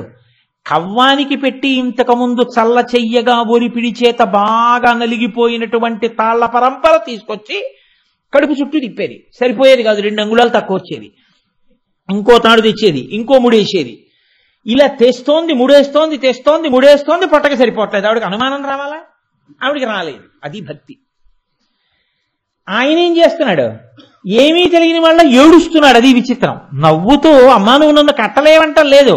ఎంత ఏడుస్తున్నాడో తెలుసా అండి? స్తంభాదికంబులు తనకు వడ్డంబైన అట్టట్టునని పట్టువానివి ఈ తప్పు ధైరింపు జింక దొంగిలబోదు నేనని మునిముట్ట నెచ్చువాని కాటుక నెరయంగ కందులు నులుముచూ వెడలు కన్నీటితో వగచువాని ఏదెసవచ్చునో ఇదియని పలుమార్లు చురుగుచు క్రీగంట చూచువాని గూడబారి పట్టుకుని వెరపుచు చిన్ని వెన్న దొంగ చిక్కెననుచు కొట్ట చేతులాడక పూబోడి కరుణతోడ బాలు కట్టదలచే. ఏడుస్తూ కంటిలో ఉన్నటువంటి కాటుకంతా ఇలా బుగ్గల మీద కారిపోయేటట్టుగా దొంగేడు పేడుస్తూ భయం నటిస్తూ అమ్మా వెన్న దొంగతనం చేయనమ్మా, నన్ను వదిలేయమ్మా అని ఏడుస్తున్న కృష్ణుడిని చేత్తో పట్టుకుని తజ్జనని లోగిటంగల రజ్జు పరంపరల శిశు కట్టం ఆ బొజ్జ తిరిగి రాదయ్య జగజ్జాలములున్న బొజ్జ కట్టం తరమే అంటారు పోతన గారు. ఆ కవ్వానికి కట్టిన తాడు ముక్కలన్నీ తీసుకొచ్చి ముడిలేసి ఆయన పొట్ట చుట్టూ తిప్పుతుంటే సరిపోవట్లేదు, 2 అంగుళాలు తక్కువ వస్తోంది. జగజ్జాలములున్న బొజ్జ కట్టంతరమే. జగత్తులన్నీ ఏ కుక్షిలో ఉన్నాయో ఆ కడుపుని కట్టడం అంత తేలిక. కానీ ఆవిడకి ఆ ఆలోచన రాలేదు. చిక్కడు శృతిలతి కావలి చిక్కడు, ఆయన చిక్కడు సిరికౌగిటిలో చిక్కడు సనకాది యోగి చిత్తాబ్జములన్ చిక్కడు శృతిలతి కావలి చిక్కెనతడు లీల తల్లి చేతన్ రోలన్. అటువంటి వాడు వేదములకు లొంగనివాడు, వేదములకు దొరకనివాడు, లక్ష్మీదేవి కౌగిటికి దొరకనివాడు, సనకాది మహర్షుల యొక్క గుండెలలో పట్టనివాడు ఒక గోపకాంతకి దొరికిపోయాడు. దేనికి దొరికిపోయాడు? ఒక్క కారణానికి దొరికిపోయాడు.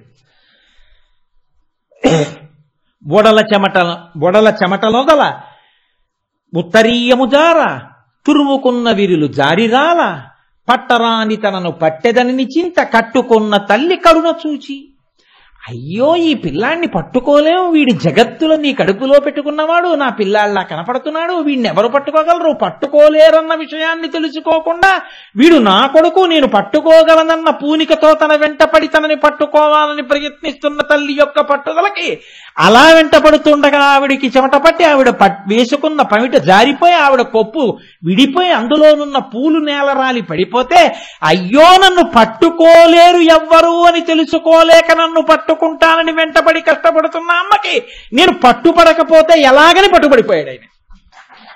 పట్టుబడిపోతే ఆవిడ కట్టేసింది. కాబట్టి ఎవడిని పట్టలేరో ఎవరిని కట్టలేరో వాడిని పట్టుకుంది, కట్టుకుంది. అలా కట్టేస్తే ఎలా కట్టేసింది? బాగా బిగుతుగా కట్టేసింది. కట్టేసి రెండో కొస తీసుకెళ్లి రోడ్డుకేసి కట్టింది. కడితే ఇప్పుడు ఆయన రోల్ లాగుతూ ఏడుస్తూ వెడుతున్నాడు. ఆ తాడు ఒరుసుకుంది నడువుకి. ఆ తాటి మచ్చ పడిపోయింది. చాలా కాలం పంచె అలా కట్టుకుంటే ఏమవుతుంది? ఆ పంచె కట్టుకున్న ప్రాంతం అంతా నల్లగా అవుతుంది కదండి. అలా ఆయనకి తాడు కట్టేస్తే ఏమైంది? ఆ తాడు కట్టిన చోట ఒరుసుకుని నల్లగా అయింది. దామోదరా అని ముద్దుగా పిలిచారు. ఈశ్వరా, నీ కడుపు మీద మచ్చ పడింది, నీ నడుము మీద తాటి మచ్చ. ఒకానొక నాడు ఏమీ తెలియని ఒక గోపకాంత చేత కట్టబడ్డావనడానికి ఇదే గుర్తు. కాబట్టి అసలు నిన్ను చూడడం సంభవం కాదు. అత్యతిష్ట దశాంగుళం, ఈ బ్రహ్మాండములు ఎంతవరకు ఉన్నాయో అంతకన్నా 10 అంగుళముల పైకి ప్రకాశించేటటువంటి వాడివి. అటువంటి తండ్రివి ఆజ్ఞురాలైనటువంటి ఒక గోపిక యొక్క చేతికి దొరికిపోయావు. అంటే నేను కడుతున్నాను, ఇందుకు కడుతున్నాను అన్న ప్రయోజనం లేకుండా వెంటపడినటువంటి భక్తుల యొక్క హృదయములందు చిక్కేటటువంటి వాడివి నువ్వు. అందుకే జ్ఞానులచే, మౌనులచే, దానులచే, భక్తి యోగశీలుల చేతన్ పూని నిబద్ధుండగునే శ్రీనాథుడు భక్తియుతుల చేతన్ బోలన్. ఆయన ఇంత దానాలు చేశానంటే ఏం దొరకడు. ఆయన నేను ఇంత చదువుకున్నానంటే దొరకడు. ఆయన ఎవరికి దొరుకుతాడు? ఎవరు పరమ భక్తితో పట్టుకోవాలని ప్రయత్నించారో వాళ్ళకి దొరుకుతాడు ఆయన. కాబట్టి భక్తికి దొరికిపోయేవాడు అనడానికి దామోదరుడు. నడుము మీద పాదముల మీద తులసి దళంతో ప్రకాశించేవాడు కాబట్టి దామోదరుడు. ఈశ్వరా, అంతటా నిండిపోయి అంతటినీ ప్రకాశింపచేస్తున్న నువ్వున్నావే, ఇందులోనే ఉండి ఈ కళ్ళకి కాంతినిచ్చి చూస్తున్నవాడివి, ఇందులోనే ఉండి ఈ చెవికి వెలుగై వినపడేటట్టు చేస్తున్నవాడివి, ఇందులోనే ఉండి ఈ చర్మమునకంతటికి వెలుగై స్పర్శ చెప్పిన వాడివి. అటువంటి తండ్రి నీవు ఈ దీపమునందు ఆవాహన అగుదువుగాక. నువ్వు అనుగ్రహిస్తే ఈ దీపంలోకి వస్తావు. నువ్వు వస్తే నీ వెంట లక్ష్మి వస్తుంది. కర్దమైన ప్రజాభూతామయి సంభవ కర్దమ. ఆవిడొస్తుందా? ఆవిడతో పాటు ఆయనతో పాటు పిల్లలతో కలిపి వస్తుంది. వచ్చి ఆవిడ ప్రవేశిస్తుంది. నువ్వు మా ఇంట్లో ఉంటే ఇంకేం కావాలి? కాబట్టి కార్తీక దామోదరా దీపమునందు ప్రవేశించు.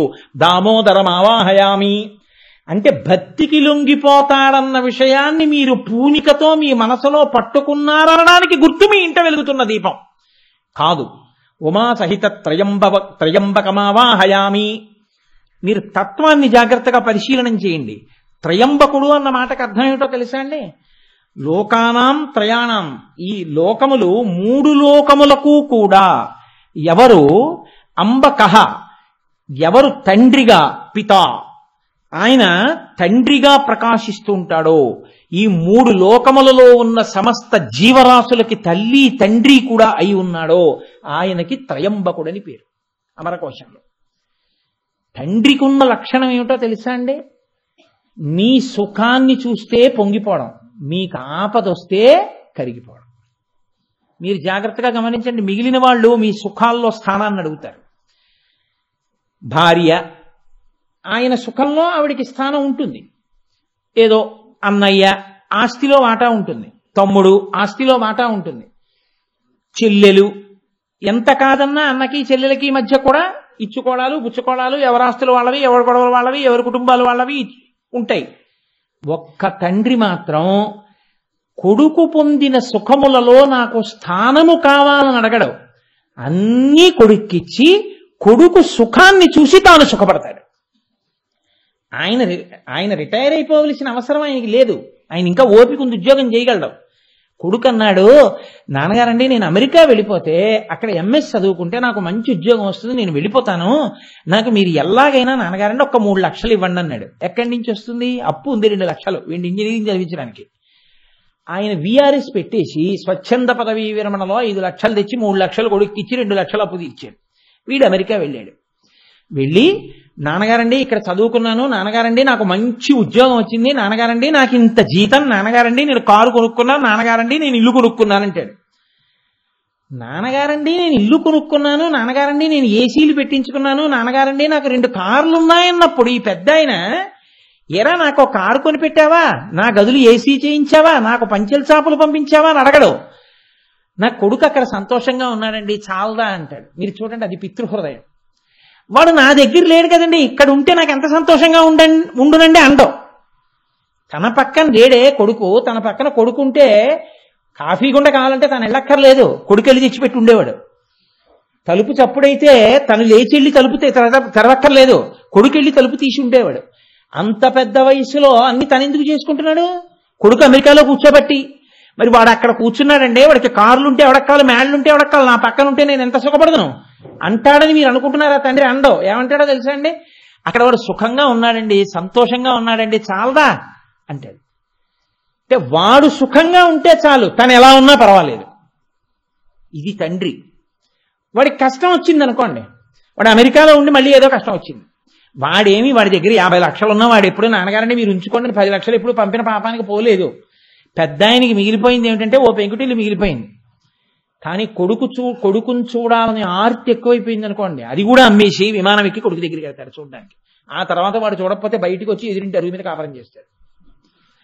కొడుకు కష్టాన్ని చూసి తట్టుకోలేనివాడు, బిడ్డల యొక్క సుఖంలో స్థానం అడగనివాడు, అంతటి మహాత్యాగి.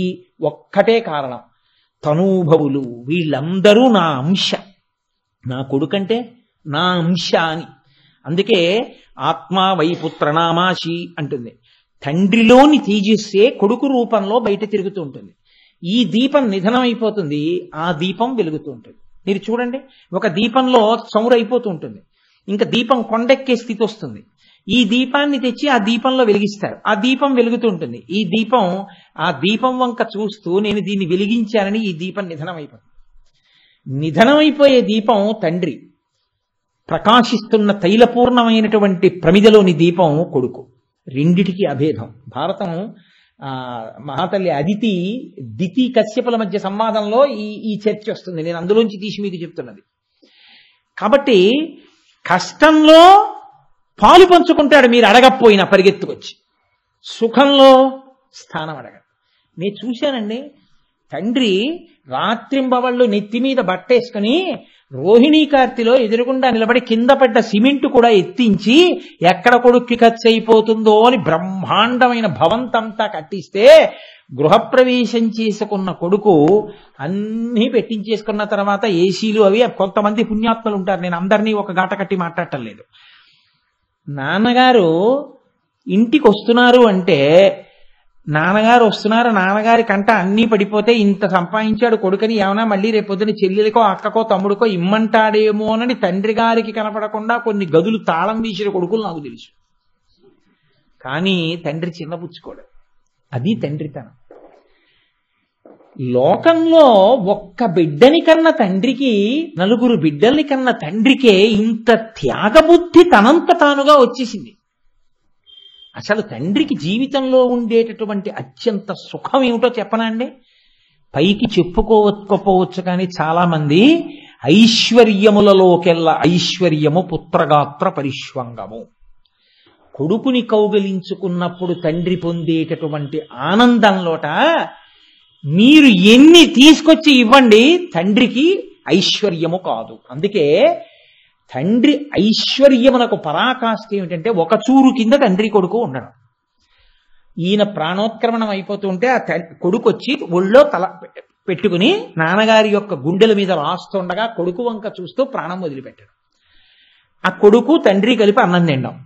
నాన్నగారు పడుకుంటే కొడుకు కాళ్ళు పట్టి నాన్నగారండి పడుకున్నారా అని ఏవో చిన్ననాటి కబుర్లు, నాన్నగారండి మీకు గుర్తుందా చిన్నప్పుడు మీరు అలా అనేవారని పక్కపక్క నవ్వి వెళ్ళి కొడుకు పడుకున్నాడు అనుకోండి, తండ్రికి గాఢ నిద్ర పట్టేస్తుంది. లేకపోతే వాడిని తలుచుకుంటూ ఈ నిద్రపోని రాత్రులు ఎన్ని ఉంటాయో. మరి ఎందుకు అడగడు? నువ్వు రా నాతో ఉండని ఎందుకు అడగడు? పోన్లిద్దరు ఏదో వాడు సుఖంగా ఉన్నాడు, ఏదో మా కోడలకి అంత పెద్ద సఖ్యత లేదు అని సర్దుకుంటారు కొంతమంది.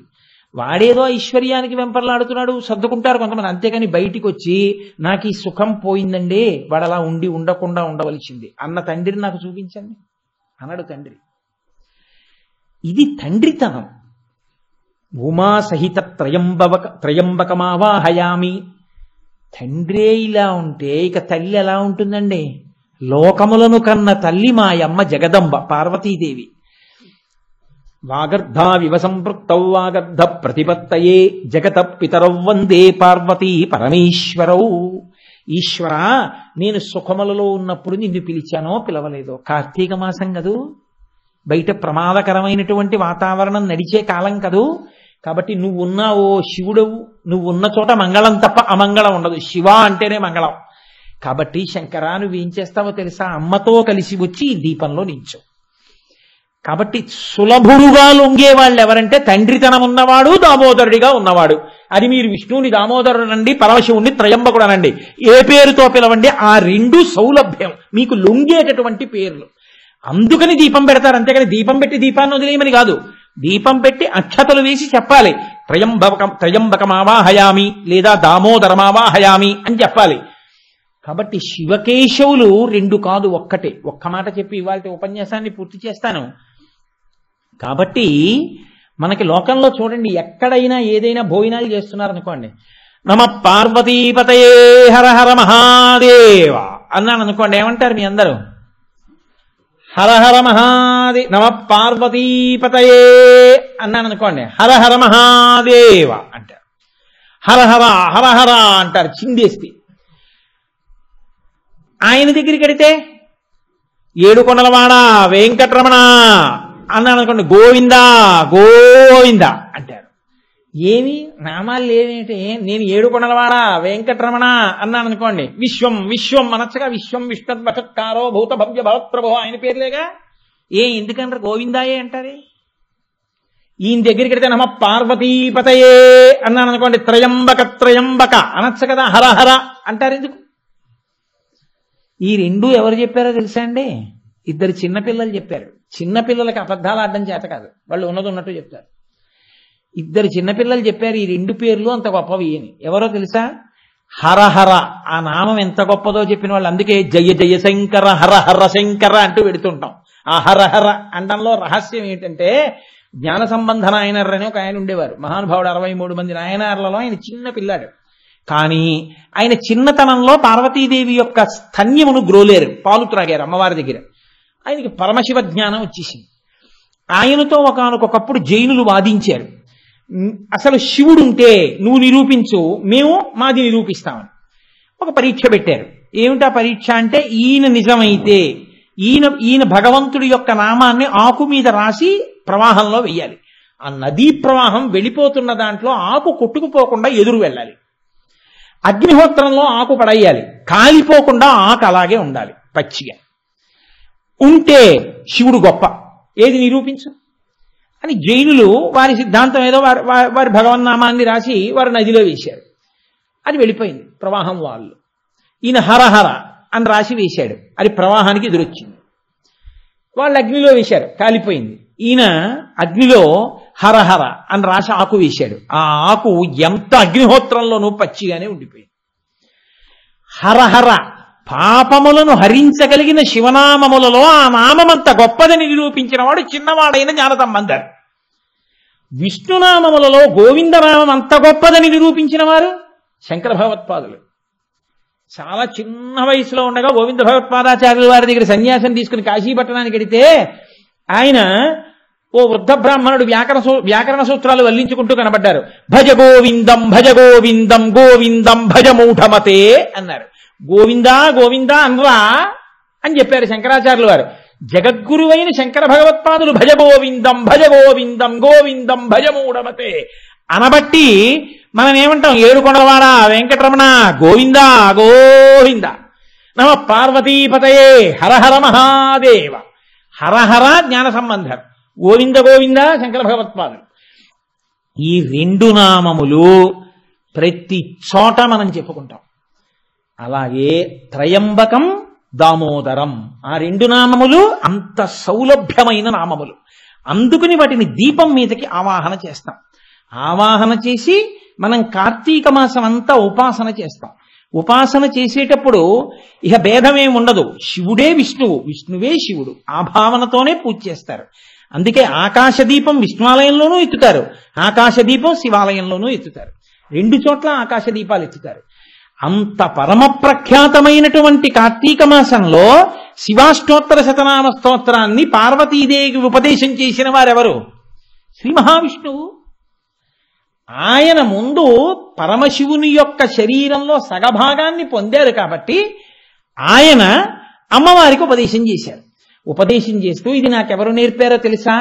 అస్తి గుహ్యతమం గౌరీ నామ్యామష్టోత్తరం శతం శంభోరహం ప్రవక్ష్యామి శీఘ్ర పరమం శీఘ్రకామదం. ఇది నాకు పరమశివుడే నేర్పాడు. ఈ నేర్పినటువంటి స్తోత్రాన్ని పార్వతి నువ్వు చక్కగా భక్తితో ఈ నామములను చెప్తే నీకు శివానుగ్రహం కలుగుతుంది. శివానుగ్రహమే విష్ణువానుగ్రహము కాబట్టి దాని వలన నువ్వు పరమశివుడి శరీరంలో సగభాగాన్ని పొందుతావు అని చెప్తే అప్పటి నుంచి పార్వతీదేవి ఉపాసన చేసింది. ఎన్ని మాటలు చదివిందని మీరు నన్ను అడక్కండి. భక్తితో ఒక్కమారే చదివి ఉండి ఉండవచ్చు. ఆవిడ పరమశివుడి యొక్క శరీరంలో సగభాగం పొందేసింది. అప్పుడు అర్ధనారీశ్వర స్వరూపం వచ్చింది. కాబట్టి అంత గొప్ప నామం. ఎందరో మహానుభావులు ఆ శివకేశవుల యొక్క ఏకీకృత స్వరూపాన్ని అనుభవించారు. కార్తీక మాసంలో మనం కూడా అభేదమైనటువంటి శివకేశవ స్వరూపంతో ప్రారంభం చేస్తున్నాం. ఆ విష్ణువే అమ్మవారికి ఈ ఉపదేశం చేశారు అని. సరే, ఇవాళ నేను స్తోత్రాన్ని ఏమీ ప్రారంభం చేయలేకపోయాను, ఒకరోజు వెళ్ళిపోయింది. అయినా మీరేం బెంగ పెట్టుకోకండి, 108 నామాలు అవుతాయి. కాబట్టి ఆ శివో రేపటి రోజున నేను శివ అన్న నామంతో ప్రారంభం చేస్తాను. రేపు మీరు ఆ నామముల యొక్క వైభవాన్ని విందురుగాని. కానీ రేపటి నుంచి మనం ఒక పని చేసి ప్రారంభం చేద్దాం. అత్యంత ప్రాముఖ్యమైనటువంటి నెల ప్రదోష వేళ ఎంతో పవిత్రం కార్తీక మాసంలో. అటువంటి ప్రదోష వేళలో కలుసుకుని నేను చెప్పడం మీరు వినడం చాలా మంచిదే, నేను కాదన్నాను. కానీ కేవలం నేను చెప్పడం మీరు వినడం కాదు. నేను చెప్పడం ప్రారంభించడానికి ముందే మీరు నేను కలిసి శివాష్టోత్తర శతనామ స్తోత్రాన్ని చదువుదాం. చదవడానికి ఒక 8 నిమిషాలు పడుతుంది. కానీ ప్రదోష వేళలో అందరం కలిసి శివస్తోత్రాన్ని చెప్పి ఉపన్యాసం చెప్పుకోవడం జరుగుతుంది. ఇవాళ మీ దగ్గర కాగితాలు లేవు, బహుశా ఈశ్వరుడు అనుగ్రహిస్తే అయ్యప్ప స్వామి గుళ్ళో ఒకసారి ఇది ముద్రణ వేసి అందరికీ పంచాం. అవి ఉన్నవాళ్లు తెచ్చుకోండి. మీ దగ్గర ఎక్కువ కాపీలుంటే లేని వాళ్ళకి తెచ్చి ఇవ్వండి. లేని వాళ్ళు ఉంటే వాళ్ళ దగ్గర తీసుకుని జెరాక్సులు చేసుకోండి. నేను ఈ స్తోత్రం చెప్తాను, మీ అందరూ కూడా ఇవాళ చెప్పండి. ప్రారంభ దినం కార్తీక మాసం, అందున సోమవారం. మీకు ఎక్కడో అక్కడ నేను ఉపన్యాసాల్లో అసలు కార్తీక సోమవార వైశిష్ట్యమేమి, ఆకాశ దీపం అంటే ఏమిటి, ఏ ఏ తిథుల యొక్క గొప్పతనం ఏమిటి, నాగుల చవితి రాబోతోంది, అసలు నాగుల చవితి గొప్పతనం ఏమిటి, నాగుల చవితి నాడు చెయ్యవలసిన ప్రార్థన ఏమిటి, అలాంటివన్నీ నేను ప్రతి తిథి ముందు చెప్తూ వస్తాను. కాబట్టి మీరు తర్వాత రోజు తిథి నాడు అనుష్ఠించడం మీకు అవకాశం ఉంటుంది. కాబట్టి ఇప్పుడు నేను చెప్తాను, మీరు కూడా చెప్పండి. ధ్యాన శ్లోకం చూడకుండా చెప్పడం కించిత్ కష్టం కాబట్టి విడిచిపెడతాను. శివో మహేశ్వర శంభు పినాకీ శశిశేఖర. ఏమమ్మా ఇంతమంది ఉన్నారు, అంత తక్కువగా వినపడుతోంది? కాస్త మీ సంఖ్యకి తగినట్టు చెప్పండి. వామదేవో విరూపాక్ష కపర్దీ నీలలోహిత శంకర శూలపాణిశ్చ ఖట్వాంగీ విష్ణువల్లభ శిపివిష్టో అంబికానాథ శ్రీకంఠో భక్తవత్సల భవ శర్వ త్రిలోకేశ సితికంఠ శివాప్రియ ఉగ్ర కపాలీ కామారీ అంధకాసురసూదన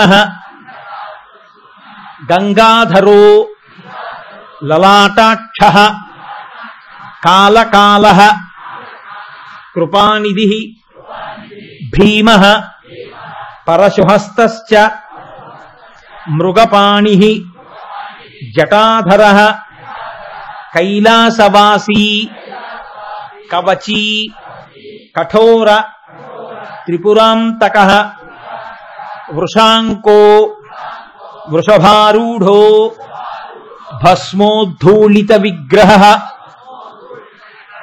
సామప్రియ సర్వమయ త్రయీమూర్తి అనీశ్వర సర్వజ్ఞ పరమాత్మా సోమసూర్యాగ్నిలోచన